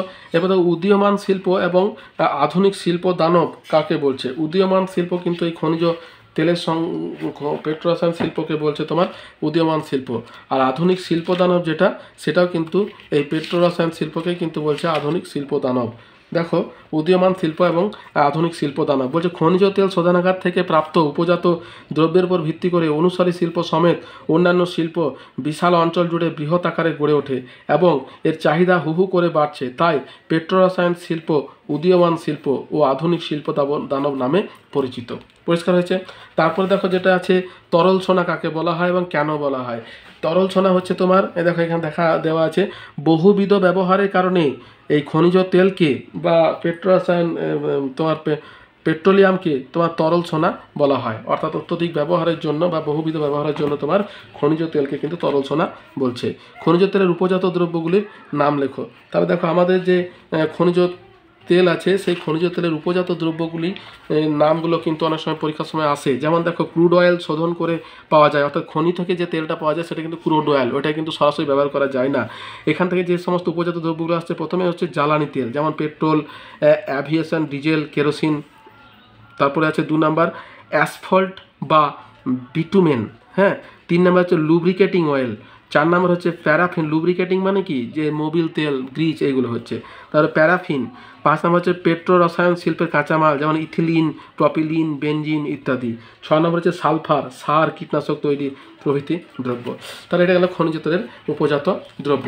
নেক্সট কি আছে দেখো, ওএনজিসি সম্পর্কে লেখো। তাহলে দেখো ওএনজিসি হচ্ছে oil and natural gas commission, ওএনজিসির পুরো অর্থটা।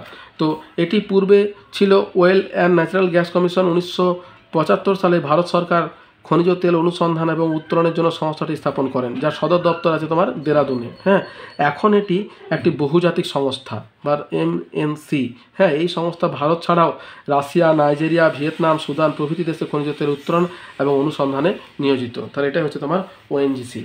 তারপর কি আছে, ভারত তথা পৃথিবীর বৃহত্তম তৈল শোধনাগার কোনটি? এটা হচ্ছে তোমার জামনগর, গুজরাটের জামনগর, যেটা তোমার ওই রিলায়েন্সের তত্ত্বাবধানে। এবারে পুরো নাম দেখো কতগুলো জানতে হবে আমাদের, যেমন সিআইএল এর ফুল ফর্ম কি হচ্ছে কোল ইন্ডিয়া লিমিটেড, সিল, হ্যাঁ। ইউসিজি হচ্ছে আন্ডারগ্রাউন্ড কোল গ্যাসিফিকেশন, এটা হলো তোমার ইউসিজি। তারপরে IOC, Indian Oil Corporation, IOC. OPEC হচ্ছে organisations of petrol exporting countries. তাহলে এটা গেল তোমার খনিজ সম্পদ সম্পর্কে, কয়লা, খনিজ তেল, এই দুটো হলো। এরপরে আমাদেরকে যেটা জানতে হবে সেটা হচ্ছে শক্তি সম্পদ সম্পর্কে। তাহলে দেখো এবার আমরা শক্তি সম্পদ সম্পর্কে জানব। তো শক্তি সম্পদ সম্পর্কে জানতে গেলে আমাদেরকে প্রথমে জানতে হবে যে প্রচলিত এবং বা চিরাচরিত শক্তি এবং অপ্রচলিত বা অচাচরিত শক্তি বলতে কি বুঝি, এদের পার্থক্য কি? শক্তি সম্পদ মানে কি জানো তো? শক্তি সম্পদ মানে হচ্ছে বিদ্যুৎ শক্তি উৎপাদন, হ্যাঁ। একটা সহজ কথায় জেনে রাখো, বিদ্যুৎ শক্তি উৎপাদনের যে বিভিন্ন রাস্তা সেগুলোই কিন্তু শক্তি সম্পদ বলা হয়। এবং এই বিদ্যুৎ শক্তি উৎপাদনের জন্য যে তোমার সোর্সগুলো আছে সেটিকে দুটো ভাগে ভাগ করছে, একটা হচ্ছে প্রচলিত শক্তি, একটা অপ্রচলিত শক্তি। এই দুটোর মধ্যে পার্থক্য কি? প্রচলিত মানে কি, যেটা প্রচলিত, অর্থাৎ আমরা সচরাচর যেটাকে ব্যবহার করে থাকি, হ্যাঁ, বহুকাল ধরে ব্যবহার হয়ে আসছে, যেমন কয়লা, খনিজ তেল, প্রাকৃতিক গ্যাস, পারমাণবিক বিদ্যুৎ, বৃহদায়তন জলবিদ্যুৎ, এগুলো হচ্ছে তোমার চিরাচরিত শক্তি। আর অপ্রচলিত কি? অপেক্ষিত নতুন, বিংশ শতাব্দীর শেষে জনপ্রিয়তা এর শুরু। গচ্ছিত সম্পদ, এগুলি একদিনে ফুরিয়ে যাবে, হ্যাঁ, এগুলি কিন্তু বেশি দিন থাকবে না। আর অফুরন্ত সম্পদ, অপ্রচলিত শক্তিটা হচ্ছে তোমার অফুরন্ত সম্পদ, ফুরিয়ে যাওয়ার সম্ভাবনা নেই। আর তারপর আছে দেখো, জলবিদ্যুৎ ছাড়া বাকি উৎস ভীষণভাবে দূষণ ঘটায়। প্রচলিত যে শক্তিগুলো আছে, যেমন ধরো আমাদের কয়লা, জলবিদ্যুৎ শক্তি, তাপবিদ্যুৎ শক্তি, হ্যাঁ, পারমাণবিক শক্তি যেগুলো আছে, এগুলোর মধ্যে জলবিদ্যুৎ যেটা আছে এটা কিন্তু খুব একটা বেশি তোমার আমাদের দূষণ ঘটায় না, কিন্তু বাকিগুলো কিন্তু দূষণ ঘটায়, যেমন এই যে বৃহদায়তন জলবিদ্যুৎ, এইগুলো। তারপর কি আছে, উৎস শক্তি থেকে দূষণের সম্ভাবনা প্রায় নেই বললেই চলে অপ্রচলিত শক্তির। তা হচ্ছে ক্রমাগত কাঁচামাল লাগে বলে ইউনিট প্রতি উৎপাদন খরচ বেশি, এখানে কিন্তু ইউনিট খরচ কম। আর প্রযুক্তি সহজলভ্য বলে সব দেশে এটি উৎপন্ন হয়, আর উন্নত প্রযুক্তির প্রয়োজন হয় বলে সব দেশে কিন্তু এটা উন্নত মানে উৎপন্ন হয় না। তাহলে এটা হচ্ছে তোমার প্রচলিত শক্তি এবং অপ্রচলিত শক্তির মধ্যে পার্থক্য। নেক্সট হচ্ছে কি, প্রচলিত শক্তির সুবিধা এবং অসুবিধা এবং অপ্রচলিত শক্তির সুবিধা ও অসুবিধা। তাহলে প্রচলিত শক্তি এবং অপ্রচলিত শক্তি এই দুটোরই কিন্তু কিছু সুবিধা এবং অসুবিধা আছে, বুঝতে পেরেছ? তো যেটা তোমার দেশ এখন আমরা প্রত্যেকেই বুঝি যে আমরা যদি ধরো প্রচলিত শক্তিটাকে ব্যবহার করি তাহলে কিন্তু আমাদের ক্ষতি বেশি, কিন্তু তবুও আমাদেরকে ব্যবহার করতে হয় এই সুবিধা অসুবিধার কথা ভেবে। এবার দেখো এদের সুবিধা এবং অসুবিধার গুলো কী কী আছে সেগুলো সম্পর্কে আমি তোমাদের সঙ্গে আলোচনা করছি। প্রথমে দেখো কী আছে, অপ্রচলিত শক্তির সুবিধাগুলো কী কী আছে। অপ্রচলিত শক্তির সুবিধাগুলো আমরা জানি, যেমন তোমার অফুরন্ত উৎস, অর্থাৎ এই শক্তি কিন্তু শেষ হবে না। হ্যাঁ, পৃথিবীর অপ্রচলিত শক্তির সম্পদগুলি কিন্তু যেমন কয়লা, বায়ু, মৃত্তিকা অবাধ হওয়ার জন্য এগুলো ফুরিয়ে যাওয়ার সম্ভাবনা নেই। স্বল্প ব্যয়, অর্থাৎ এর মেনটেনের খরচাটা বেশি, অর্থাৎ প্রাথমিকভাবে যে ব্যয়টা সেটা কিন্তু এখানে কম। হ্যাঁ, অপ্রচলিত শক্তির সম্পদগুলি যেমন ক্রয় করতে হয় না, তেমন উৎপাদন ব্যয়ও যথেষ্ট কম। তারপরে কি পরিবেশ মিত্রতা, অর্থাৎ অপ্রচলিত শক্তিগুলিকে আমরা যদি ব্যবহার করি তাহলে কিন্তু পরিবেশ মিত্র, অর্থাৎ সহজে কিন্তু এগুলো আমাদের পরিবেশের ক্ষতি করে না। পৃথিবীর অপ্রচলিত শক্তির উৎপাদন এবং ব্যবহারে পরিবেশের কোনো ক্ষতি হয় না। তারপরে কি সর্বত্র প্রাপ্ত, অর্থাৎ সব জায়গাতেই পাওয়া যায়, যেমন সৌরশক্তি, ভূতাপ শক্তি, বায়ু শক্তি, এগুলো ঝুঁকিহীন, অর্থাৎ এখানে কিন্তু অপ্রচলিত শক্তি সম্পদ উৎপাদনের ঝুঁকির সম্ভাবনা অনেক কম। আর কি ভবিষ্যতের বিকল্প শক্তি, অর্থাৎ ভবিষ্যতে আমাদের যদি কয়লা, খনিজ তেল, যে প্রচলিত শক্তিগুলি শেষ হয়ে যায় তখন তো এগুলোই হচ্ছে বিকল্প শক্তি।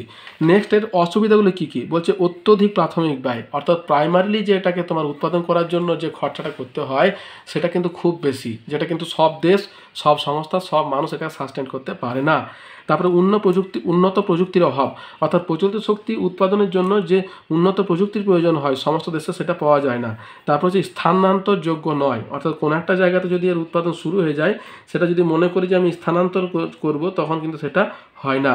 তারপরে কি আছে, স্বল্প উৎপাদন ক্ষমতা, অর্থাৎ এখান থেকে যে বিদ্যুৎ শক্তি উৎপাদন হয় সেটা কিন্তু উচ্চ ক্ষমতা সম্পন্ন হয় না, স্বল্প ক্ষমতা সম্পন্ন হয়। তাহলে এটা গেল তোমার অপ্রচলিত শক্তির সুবিধা এবং অসুবিধা। এরপর প্রচলিত শক্তির সুবিধা, মানে অর্থাৎ যেটা আমরা প্রচলিত সচরাচর ব্যবহার করছি তার প্রথম সুবিধাটা কি, সর্বাধিক জনপ্রিয়তা, অর্থাৎ আমাদের যে ব্যবহার করছি এটা কিন্তু জনপ্রিয়তাটা সব থেকে বেশি, মানুষ সহজে এটাকে ব্যবহার করতে পারে। তারপরে কি আছে, স্বল্প প্রাথমিক উৎপাদন ব্যয়, অর্থাৎ প্রাথমিকভাবে কিন্তু কোনো বেশি উৎপাদন ব্যয় থাকে না। যেমন ধরো আমি যদি ঘরে সোলার সিস্টেম ব্যবহার করি তো তার জন্য কি হয়, প্রথমে কিন্তু অনেক বেশি পরিমাণ টাকা আমাদেরকে দিতে হবে। আর যদি আমি বিদ্যুৎ শক্তি ব্যবহার করি তাহলে জাস্ট ইলেকট্রিক অফিসে কাগজপত্র জমা দিয়ে কানেকশানটা নিয়ে নিলেই হয়ে গেল। ঠিক আছে। তারপর হচ্ছে স্থানান্তরযোগ্য, অর্থাৎ প্রচলিত শক্তি সম্পদ সংগ্রহ করে পৃথিবীর যে কোনো স্থানে বিদ্যুৎ কেন্দ্র স্থাপন করা যায়। আর অধিক উৎপাদন ক্ষমতা, মানে বেশি অপ্রচলিত শক্তির তুলনায় প্রচলিত শক্তির উৎপাদন ক্ষমতা অনেক বেশি। এরপর দেখো প্রচলিত শক্তির অসুবিধা কী কী বলছে, অধিক উৎপাদন ব্যয়, অর্থাৎ বেশিরভাগ প্রচলিত শক্তি সম্পদ উৎপাদনে অনেক অর্থ ব্যয় হয়, অর্থাৎ প্রথমে যেটা তোমার কম হলেও পরবর্তী সময়ে কি হচ্ছে, এর উৎপাদন ব্যয়টা তোমার বেশি। এরপরে কি অধিক ব্যবহারযোগ্য মাসুল, বলছে প্রচলিত শক্তি ব্যবহারের মাসুল অন্যান্য অপ্রচলিত শক্তির চেয়ে অনেক বেশি। হচ্ছে অসম বন্টন, পৃথিবীতে প্রচলিত শক্তি সম্পদ যেমন কয়লা, খনিজ তেল, প্রাকৃতিক গ্যাস ভৌগোলিক বন্টন দেশের বিভিন্ন স্থানে বিভিন্ন রকমের হয়ে থাকে। দূষণের সম্ভাবনা, অর্থাৎ দীর্ঘদিন ধরে প্রচলিত শক্তি উৎপাদন করলে ব্যাপক পরিবেশ দূষণ ঘটে। আর কি হ্রাস প্রাপ্তি, মানে কয়লা, খনিজ তেল এগুলো কিন্তু আস্তে আস্তে শেষ হয়ে যায় বা মানে কমে যায়, এটাকে বলছে হ্রাস শক্তি। তাহলে এটা গেল প্রচলিত অপ্রচলিত সুবিধা এবং অসুবিধা। তারপর দেখো আছে ভারতের তাপবিদ্যুৎ উৎপাদন কেন্দ্রগুলির বন্টন, অর্থাৎ ভারতে কোন কোন জায়গাতে তাপবিদ্যুৎ কেন্দ্র আছে। দেখো আমাদের এইটাকে আঞ্চলিকভাবে ভাগ করা হয়েছে। তাপবিদ্যুৎ কেন্দ্র কিন্তু পুরো ভারতবর্ষ জুড়েই আছে, তার কারণ এই বিদ্যুৎ ছাড়া কিন্তু দেশ চলবে না। তার জন্য দেখো এটাকে তোমার কতগুলো 4টে ভাগে ভাগ করা আছে, পূর্ব ভারত, মধ্য এবং পশ্চিম ভারত, উত্তর ভারত এবং দক্ষিণ ভারত। পূর্ব ভারতের কোথায় কোথায় আছে, পশ্চিমবঙ্গের দুর্গাপুর, ফারাক্কা, সাঁওতালডি, ব্যান্ডেল, কোলাঘাট, বজবজ, টিটাগড়, বক্রেশ্বর, কাশীপুর প্রভৃতি। ঝাড়খণ্ডের বোকারো, প্রত্যাতু, চন্দ্রপুর, মাইথন প্রভৃতি। বিহারের মুজফ্ফরপুর, কালাগাঁও প্রভৃতি। উড়িষ্যার তালচের, ইব উপত্যকা, রোড বদলা। এবারে মধ্য এবং পশ্চিম ভারতের কোথায়, ছত্তিশগড়, হ্যাঁ, বোরকা, মিশরামপুর প্রভৃতি। মধ্যপ্রদেশের সাতপুরা, বিন্ধ্যাচল, বোধঘাট প্রভৃতি। মহারাষ্ট্রের নাসিক, চোলা, ভুসওয়ান প্রভৃতি। গুজরাটের কান্ডালা, সবরমতী প্রভৃতি। রাজস্থানের কোটা, পালনা প্রভৃতি। এবার দেখো উত্তর ভারতে কোথায় কোথায় আছে। প্রথম আছে উত্তরপ্রদেশ, উত্তরপ্রদেশের কানপুর, রিহান, গোরখপুর, আজমির, মোরাদাবাদ প্রভৃতি। জম্মু কাশ্মীরের কোলাঘাটে আছে। পাঞ্জাবের রূপনগর, ভাতিন্দা প্রভৃতি। হরিয়ানার পানিপথ,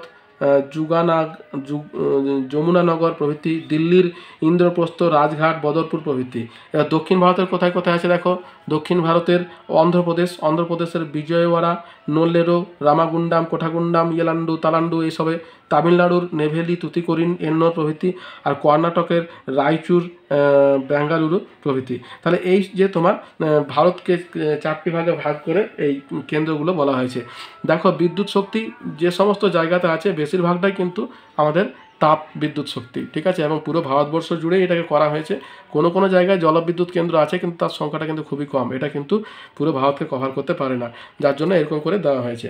এরপরে দেখো যেটা আছে বন্টনগুলো হয়ে গেল। ভারতের জলবিদ্যুৎ উৎপাদনের অনুকূল ভৌগোলিক পরিবেশগুলো কী কী আছে। দেখো জলবিদ্যুৎ উৎপাদন কিন্তু সব জায়গায় হয় না, এগুলো উৎপাদনের জন্য তোমার অনুকূল ভৌগোলিক পরিবেশের প্রয়োজন হয়।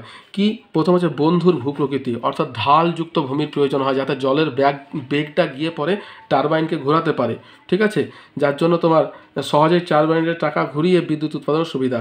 তারপর হচ্ছে বরফ গলা জলের সরবরাহ, বলছে বরফ গলা জলে পুষ্ট নদীতে সারা বছর জল থাকায় জলবিদ্যুৎ উৎপাদনের সুবিধা হয়। তারপর আছে নিয়মিত এবং পর্যাপ্ত বৃষ্টিপাত, বলছে নিয়মিত নদী অববাহিকায় নিয়মিত এবং পর্যাপ্ত বৃষ্টিপাত হলে নদীতে সারা বছর জল থাকে, যার ফলে জলবিদ্যুৎ উৎপাদনের সুবিধা হয়। তারপরে কি আছে কঠিন ভূত্বক, দেখো যে সমস্ত জায়গাতে জলবিদ্যুৎ শক্তি উৎপন্ন হয় সেটা কিন্তু নরম ভূমিতে হয় না, যার জন্য কঠিন ভূত্বকের প্রয়োজন হয়। আর সুস্থির ভূতাত্ত্বিক গঠন, অর্থাৎ ভূমিকম্প প্রবণ অঞ্চলে জলবিদ্যুৎ উৎপাদন বিঘ্ন ঘটায়, পার্বত্য অঞ্চলে যার জন্য হয় না। তারপরে কি আছে পলি এবং বরফমুক্ত জল, অর্থাৎ জলে কিন্তু পলি এবং বরফ থাকলে কি হয় টারবাইনের চাকা জাম হয়ে যাবে, ফলে কিন্তু আর হবে না। তারপর যার জন্য কি হয় দক্ষিণ ভারতের নদীগুলিতে জল পলিমুক্ত, হ্যাঁ, যার জন্য দক্ষিণ ভারতের বিদ্যুৎ শক্তি উৎপাদন হয়। তারপর যে বনভূমির অবস্থান, অর্থাৎ নদী অববাহিকায় অধিক বনভূমি থাকলে তা বৃষ্টিপাত নিয়ন্ত্রণ করে এবং ভূমিক্ষয় রোধ করে, ফলে নদীতে পলি বালির পরিমাণ কম থাকে এবং জলবিদ্যুৎ উৎপাদনের সুবিধা হয়। তারপর হচ্ছে নাতিশীতোষ্ণ জলবায়ু, বলছে অত্যধিক শীতল অঞ্চলে জল জমে বরফে পরিণত হলে এবং অত্যধিক উষ্ণতার কারণে বাষ্পীভবনের মাত্রা বেশি হলে জলের পরিমাণ কমলে জলবিদ্যুৎ উৎপাদন ব্যাহত হয়, তাই নাতিশীতোষ্ণ জলবায়ু জলবিদ্যুৎ উৎপাদনের পক্ষে আদর্শ। এটা গেল তোমার প্রাকৃতিক পরিবেশ। এবং অর্থনৈতিক পরিবেশ কী কী, উন্নত প্রযুক্তি, অর্থাৎ উন্নত প্রযুক্তির প্রয়োজন হয়, মূলধন মানে টাকা পয়সার অত্যধিক প্রয়োজন হয়, ওগুলোকে তোমার স্থাপন করতে কিনতে এগুলো কিন্তু প্রয়োজন হয়। অন্যান্য শক্তির অভাব যেমন কয়লা খনিজ তেলের মতো চিরাচরিত শক্তি সম্পদের অভাব জলবিদ্যুৎ উৎপাদন বিকাশে সহায়তা করে। তারপরে কি আছে চাহিদা, অর্থাৎ চাহিদাটা প্রয়োজন বহুমুখী নদী পরিকল্পনা, যেমন বন্যা নিয়ন্ত্রণ, জলসেচ, মৎস্য চাষ, হ্যাঁ, প্রভৃতি বহুমুখী উদ্দেশ্য সাধনে কিন্তু নদী পরিকল্পনা তোমার গৃহীত হলে তাতে জলবিদ্যুৎ উৎপাদনের সহায়ক পরিবেশ গড়ে ওঠে। এবং অন্যান্য কি আছে, অন্যান্য হচ্ছে যন্ত্রপাতির আনয়ন, শ্রমিকের যাতায়াতের জন্য উন্নত যোগাযোগ ব্যবস্থার প্রয়োজন, প্রচুর দক্ষ কারিগর বা শ্রমিক প্রয়োজন এবং সরকারি সাহায্য এবং সুব্যবস্থা প্রয়োজন হয়। তাহলে এটা হচ্ছে তোমার জলবিদ্যুৎ উৎপাদনের অনুকূল পরিবেশ। এবার দেখো ভারতের জলবিদ্যুৎ কেন্দ্র কোথায় কোথায় আছে। দেখো জলবিদ্যুৎ কেন্দ্রের পরিমাণ যদিও কম, খুব একটা নেই, এখানে দুটো পূর্ব ভারত আর দক্ষিণ ভারত এই দুটো জায়গাতেই আছে, এবং উত্তর পশ্চিম এবং উত্তর পূর্ব সমস্ত ভারত জুড়েই তোমার রয়েছে। ঠিক যেমন তাপবিদ্যুৎ আছে, জলবিদ্যুৎ দেখো দক্ষিণ ভারতের কোথায় কোথায় আছে। প্রথম হচ্ছে অন্ধ্রপ্রদেশ, শ্রীশৈলম, নিজাম সাগর, সিলেরু প্রভৃতি। কর্ণাটকের কোথায় সরাবতী, হ্যাঁ, শিব সমুদ্র, এই নদীগুলো তোমার দেওয়া আছে। তামিলনাড়ুর কোথায় পাইকারা, মেত্তুর প্রভৃতি। কেরলের কোথায় ইডুক্কি, সরবিগিরি, হ্যাঁ। আর পূর্ব ভারতের কোথায় কোথায় আছে দেখো উড়িষ্যা, পশ্চিমবঙ্গ, ঝাড়খণ্ড, বিহার। উড়িষ্যার কোথায় কোথায় হীরাকুন্দ, বালিমেলা। আমাদের পশ্চিমবঙ্গের ম্যাসাঞ্জোর, জলঢাকা, এই সমস্ত স্থানে। ঝাড়খণ্ডের কোথায় পাঞ্চেত, মাইথন প্রভৃতি। বিহারের কোথায় কোশিতে। এটা গেল পূর্ব ভারতে। এবার দেখো আমাদের উত্তর ভারতে কোথায় কোথায় আছে। উত্তর ভারতে জম্মু কাশ্মীরে আছে, যেমন নিম্ন ঝিলাম নদীতে আছে, সালাল প্রভৃতি জায়গায়। হিমাচল প্রদেশে কোথায় পং, দোহার, সিউল, বাগরানাঙ্গাল এগুলোতে। উত্তরপ্রদেশের কোথায় কোথায় আছে রিহান, গঙ্গাখাল প্রভৃতি। উত্তরাখণ্ডে তেহরি, তারপর ফোর, যমুনা প্রভৃতি। এর পশ্চিম ভারতের কোথায় কোথায় দেখো মহারাষ্ট্রে আছে ভিরা, ভিপুরি, খোপালি, কয়না। গুজরাটের কোথায় উকাই, কাদনা। মধ্যপ্রদেশ কোথায় গান্ধী সাগর। রাজস্থানের রানা প্রতাপ সাগর, জহর সাগর। উত্তর পূর্ব ভারতের কোথায় কোথায় আছে দেখো মেঘালয়ে খানদং, উক্রম, কার্দমকোলাই। ত্রিপুরার কোথায় আছে গোমতী। অসমের আছে কপিলি, মণিপুরের আছে লোকটাক। বাস এটা গেল তোমার আমাদের জলবিদ্যুতের বন্টন। ঠিক যেমন আমরা তাপবিদ্যুতের বন্টন করেছিলাম ঠিক তেমনি জলবিদ্যুৎও রয়েছে। এরপরে দেখো কি যে দক্ষিণ ভারতের নদীগুলি জলবিদ্যুৎ উৎপাদনের পক্ষে অনুকূল কেন। তা দেখো নদী কিন্তু সর্বভারতে আছে, পূর্ব পশ্চিম উত্তর দক্ষিণ সব দিকে আছে, কিন্তু দক্ষিণ ভারতের নদীগুলি কিন্তু বলছে জলবিদ্যুৎ উৎপাদনের পক্ষে অনুকূল। তার কারণ কি, প্রথম হচ্ছে দেখো বন্ধুর ভূমিরূপ, অর্থাৎ আমাদের দক্ষিণ ভারতের যে ঢালটা আছে পশ্চিম থেকে পূর্ব দিকে সেটা কিন্তু তোমার জলবিদ্যুৎ উৎপাদনের পক্ষে অনুরূপ। তারপর হচ্ছে কঠিন শিলাস্তর, অর্থাৎ দক্ষিণ ভারতের বেশিরভাগ অঞ্চলের শিলাস্তর কিন্তু প্রাচীন আগ্নেয় শিলায় গঠিত হওয়ায় অঞ্চলটি যেমন স্থিতিশীল তেমনই কিন্তু স্বল্প ভূমিক্ষয় সম্পন্ন। তারপরে জলধারা নির্মাণের সুবিধা, বলছে দক্ষিণ ভারতের অপবিশ্ব শিলাস্তর থাকা এখানে বিশাল জলাধার নির্মাণের সুবিধা রয়েছে। তারপরে কিছু স্বল্প ভূমিক্ষয়, বলছে দাক্ষিণাত্য মালভূমির কঠিন শিলা সহজে ক্ষয় হয় না, ফলে এখানে নদীর জল যেমন পলিমুক্ত তেমনই নদী বাঁধগুলি সুরক্ষিত। তারপর আছে অন্যান্য শক্তি এবং সম্পদের অভাব, যেমন দক্ষিণ ভারতের কয়লা, খনিজ তেল, প্রাকৃতিক গ্যাস প্রভৃতি অন্যান্য শক্তি সম্পদের অভাব থাকায় জলবিদ্যুৎ কেন্দ্র স্থাপন এখানে অত্যন্ত লাভজনক। তারপর আছে কি বিদ্যুৎ বিপুল চাহিদা, দক্ষিণ ভারতে ধরো তোমার বিভিন্ন শিল্প যেমন ইলেকট্রনিক শিল্প, আধুনিক নগর কেন্দ্র প্রভৃতি রয়েছে, এগুলোর জন্য তোমার চাহিদা রয়েছে। আর মূলধন বিনিয়োগ, বলছে স্বাধীনতা লাভের পূর্বে দক্ষিণ ভারতের রাজ্যগুলি জলবিদ্যুৎ উৎপাদনের জন্য প্রচুর অর্থ বিনিয়োগ করে, ফলে প্রাথমিক মূলধনের যোগাযোগ অভাব ঘটেনি। তাহলে এটা গেল তোমার অনুকূল পরিবেশটা। এরপরে দেখো কি আছে, শক্তি সম্পদের পরে আমাদের আসছে পারমাণবিক শক্তি। হ্যাঁ, পারমাণবিক শক্তির সুবিধাগুলি কি কি? পারমাণবিক শক্তির কিন্তু দেখো কিছু সুবিধা আছে, যেমন প্রথম সুবিধা কি, কাঁচামালে অধিক বিদ্যুৎ, কম কাঁচামালে অধিক বিদ্যুৎ। এখানে কি বলছে, কম পরিমাণের তেজস্ক্রিয় ব্যবহার করে অধিক পরিমাণে বিদ্যুৎ উৎপাদন সম্ভব, যেমন মাত্র 1 পাউন্ড ইউরেনিয়াম ব্যবহার করলে 12,000 মেগাওয়াট বিদ্যুৎ পাওয়া যায়। হ্যাঁ, আর কি খরচ কম, বলছে এই বিদ্যুৎ যেহেতু কাঁচামাল কম লাগে খরচাটাও কম। হ্যাঁ, তারপরে অধিক ব্যবহারিক গুরুত্ব, বলছে গৃহস্থালী থেকে শুরু করে সাবমেরিন, কৃত্রিম উপগ্রহ প্রভৃতি ক্ষেত্রে এই শক্তির ব্যবহারিক গুরুত্ব অনেক বেশি। অন্যান্য কি আছে, এই শক্তি কেন্দ্র স্থাপনে জমি কম লাগে, ছাইজনিত দূষণ কম হয়, জীবাশ্ম জ্বালানির সঞ্চয় বৃদ্ধি পায়। আর অসুবিধাগুলি কি কি, বলছে কাঁচামালের সমস্যা, বলে পারমাণবিক শক্তির কাঁচামালগুলি কিন্তু সর্বত্র পাওয়া যায় না, অর্থাৎ তোমার দুষ্প্রাপ্য সম্পদ। তারপরে কি আছে, অধিক প্রাথমিক ব্যয়, এই শক্তি কেন্দ্র স্থাপন এবং যন্ত্রপাতি কিনতে প্রাথমিকভাবে প্রচুর মূলধন বিনিয়োগ করা প্রয়োজন হয়। তারপর যে তেজস্ক্রিয় দূষণ, এই শক্তি কেন্দ্র থেকে নির্গত তেজস্ক্রিয় বর্জ্য জীবজগতের পক্ষে মারাত্মক ক্ষতিকর হয়। আর ধ্বংসাত্মক ক্ষমতা, বলছে পারমাণবিক শক্তি দিয়ে তৈরি পারমাণবিক বোমা মুহূর্তের মধ্যে সব কিছু ধ্বংস করে দিতে পারে। বুঝতে পেরেছো? তাহলে এগুলো গেল তোমার পারমাণবিক শক্তির সুবিধা এবং অসুবিধা। এরপর দেখো ভারতের পারমাণবিক শক্তির বন্টন, অর্থাৎ কোথায় কোথায় আমাদের ভারতের পারমাণবিক শক্তি কেন্দ্রগুলো আছে। যেমন দেখো খুবই কম পরিমাণ আছে, প্রথমে আছে মহারাষ্ট্রের তারাপুর, ঠিক আছে, তারপরে রাজস্থানের রাওয়াত ভাট্টা, কর্ণাটকের কৈগা, গুজরাটের কাকরাপাড়, তামিলনাড়ুর কালপক্কম, উত্তরপ্রদেশের নারোডা, তামিলনাড়ুর কুদানকুলাম।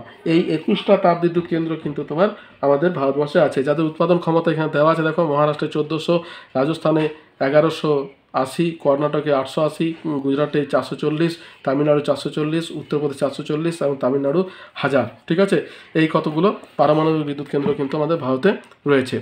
তারপরে দেখো পারমাণবিক বিদ্যুৎ কেন্দ্রের ব্যবহার, ভারতের সৌরশক্তির কেন্দ্রের সংখ্যা। আচ্ছা, এরপর দেখো বন্টন হলো। এরপর দেখো আছে ভারতে পারমাণবিক বিদ্যুৎ কেন্দ্রের সংখ্যা কম কেন। আচ্ছা দেখো, আমরা প্রত্যেকেই জানি যে পারমাণবিক শক্তি উৎপাদন করলে কিন্তু সবগুলোই সুবিধা, হ্যাঁ, কিন্তু এর সুবিধা অসুবিধা দুটোই বললাম। এখন ভারতে আমাদের পারমাণবিক শক্তির পরিমাণটা কম কেন হচ্ছে সেটা কিন্তু আমাদের জানতে হবে। দেখো কি আছে তোমার, বলছে পারমাণবিক শক্তি উৎপাদনে ভারতের স্থান বিশ্বে 15তম। ঠিক আছে, তার কারণটা কি? প্রথম হচ্ছে তোমার কাঁচামাল জনিত সমস্যা।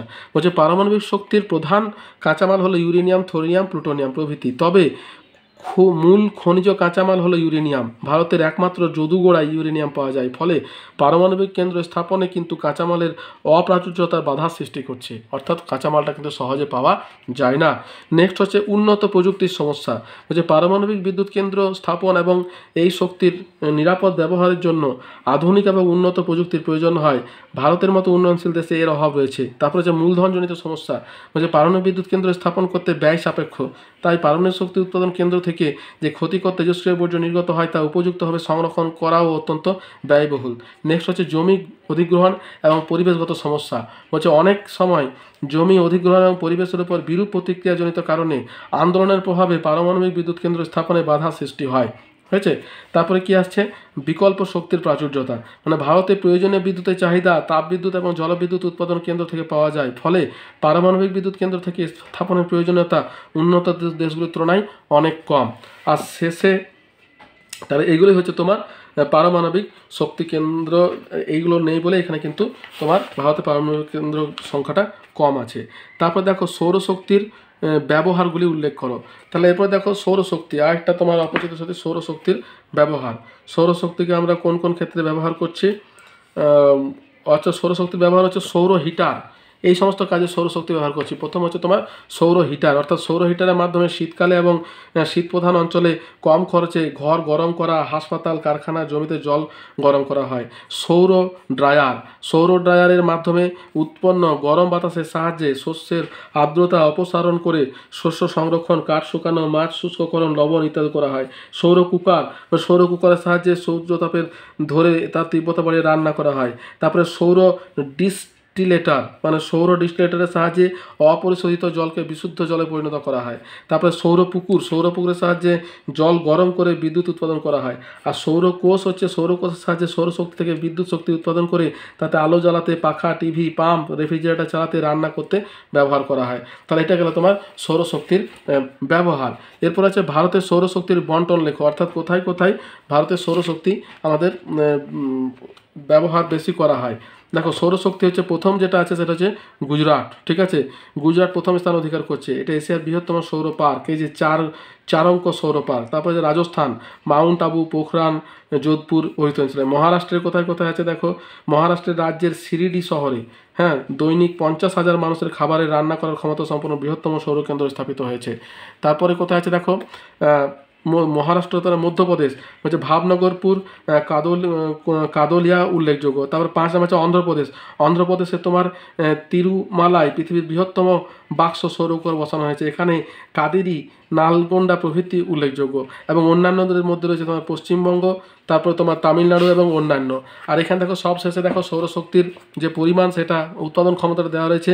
গুজরাটে হচ্ছে তোমার 860 মেগাওয়াট, রাজস্থানে 666, মহারাষ্ট্রে 273, মধ্যপ্রদেশে 195 এবং অভিতব্য অন্ধ্রপ্রদেশে 92টি। তাহলে এই 5টা সম্পর্কে তোমরা মুখস্থ করবে, তাহলে কিনতে হবে। বাকিগুলো অন্যান্যদের মধ্যে রেখে দেবে এবং একটা ম্যাপ দেবে যে এই জায়গাগুলোতে, যেমন গুজরাট, রাজস্থান, মহারাষ্ট্র, মধ্যপ্রদেশ, এই সমস্ত জায়গাতে তোমার সৌরশক্তি ব্যবহার করা হচ্ছে। এবার দেখো বায়ু শক্তি ব্যবহারের সুবিধা অসুবিধা। বায়ু শক্তি ব্যবহারে দেখো সুবিধা এবং অসুবিধা দুটোই আছে। সুবিধাগুলো কি কি? এটা হচ্ছে অফুরন্ত শক্তি। 2 নম্বর কি, উৎপাদন ব্যয় কম। 3 নম্বর হচ্ছে পরিবেশের বন্ধু, কোনো দূষণ হয় না। 4 নম্বর কি, সহজ প্রযুক্তির সাহায্যে বিদ্যুৎ উৎপাদন করা হয়। 5 কি, পর্যাপ্ত বায়ু প্রবাহ থাকলে দিনে রাতে সবসময় বিদ্যুৎ উৎপাদন করা হয়। আর 6 কি, খুব অল্প সময়ে সহজে স্থাপন করা যায়। আর অসুবিধাগুলি কি কি আছে? সর্বত্র গড়ে তোলা যায় না, অর্থাৎ যে সমস্ত জায়গাতে তোমার বায়ু প্রবাহটা বেশি, যেমন সমুদ্রের উপকূলবর্তী অঞ্চল, সেই সমস্ত অঞ্চলে কিন্তু এটা ব্যবহার করা যায়, সব জায়গায় ব্যবহার করা যায় না। সঞ্চয় হয় না, অর্থাৎ আমি যদি ভাবি যে সঞ্চয় করে রেখে পরে ব্যবহার করব, তাহলে কিন্তু সেটা হয় না। সামান্য পরিমাণ ব্যাটারির সাহায্যে রাখা যায়, কিন্তু তার পরিমাণটা কম। তারপর হচ্ছে শব্দ দূষণ, অর্থাৎ যন্ত্র চলার সময় কম্পন তরঙ্গের ফলে শব্দ দূষণ হয়, এটা একটা অসুবিধা। আর কি, উৎপাদনে ব্যাঘাত, ধরো বাতাসে এলোমেলো গতি পরিবর্তন হলে তখন কিন্তু উৎপাদনে ব্যাঘাত হয়। তাহলে এগুলো হচ্ছে তোমার বায়ু শক্তির সুবিধা এবং অসুবিধা। নেক্সট কি আছে, ভারতের বায়ু শক্তি উৎপাদন কেন্দ্রের বন্টন বর্ণনা করো, অর্থাৎ কোন কোন জায়গাতে আছে। দেখো বায়ু শক্তি বেশিরভাগ কিন্তু ওই উপকূল অঞ্চলেই কিন্তু দেখতে পাওয়া যায়। যেমন তোমার দেখি বায়ু শক্তির উৎপাদন কেন্দ্রের বন্টন হচ্ছে, প্রথম হচ্ছে তামিলনাড়ু দেখো কন্যাকুমারী, কোয়াত্তার, মুপান্দাম, চেন্নাই, পেঙ্গুয়ারি, পুলাভারি প্রভৃতি অঞ্চল হচ্ছে। মহারাষ্ট্রের ভেঙ্কু সাওয়াদা, গুজরাটের লাম্বা, রাজস্থানের দেবগড়, অমরসাগর, কর্ণাটকের যোগমান্ডি, এতদূর পর্যন্ত কিন্তু তোমরা করবে। 5টা করলেই হবে এবং অন্যান্যর মধ্যে বাকিগুলো লিখবে, যেমন মধ্যপ্রদেশ, অন্ধ্রপ্রদেশ, তেলেঙ্গানা, রাজস্থান, পশ্চিমবঙ্গের ফেজারগঞ্জ, গঙ্গাসাগর, কাকদ্বীপ, এর সবই প্রায় উপকূল অঞ্চলে অবস্থিত। বুঝতে পেরেছো? এইভাবে কিন্তু বায়ু শক্তি উৎপাদন করা হয় উপকূল অঞ্চলে।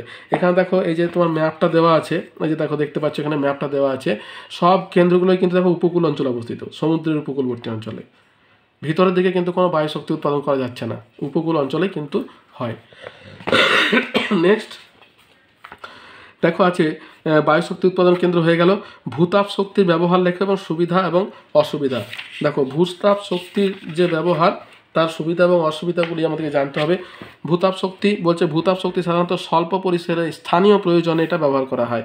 যেমন শীতপ্রধান দেশে শীতকালে ঘর ও জল গরম করতে, গ্রিন হাউসে সবজি, ফুল প্রভৃতি চাষ করতে, বরফ গলাতে, শীতল প্রধান অঞ্চলে মাটি বরফমুক্ত করতে, তারপরে পেঁয়াজ, রসুন ইত্যাদি শুকোতে, দুধ পাস্তুরাইজ করার কাজে ব্যবহার করা হয়। তাছাড়া কাগজ উৎপাদন করতে, এছাড়া খনিজ তেল উৎপাদনে ব্যবহার করা হয়। এর সুবিধাগুলি কী কী আছে বলছে, প্রবহমান সম্পদ, অর্থাৎ সহজে কিন্তু এটা শেষ হয় না, পরিবেশ বান্ধব মানে পরিবেশ দূষণ হয় না, উৎপাদন ব্যয় কম, নিরবিচ্ছিন্ন উৎপাদন, অর্থাৎ এটা যেমন তোমার সৌরশক্তি বা তোমার বায়ুশক্তির ক্ষেত্রে তোমার ব্যাঘাত ঘটে, এক্ষেত্রে কিন্তু কোনো ব্যাঘাত ঘটে না।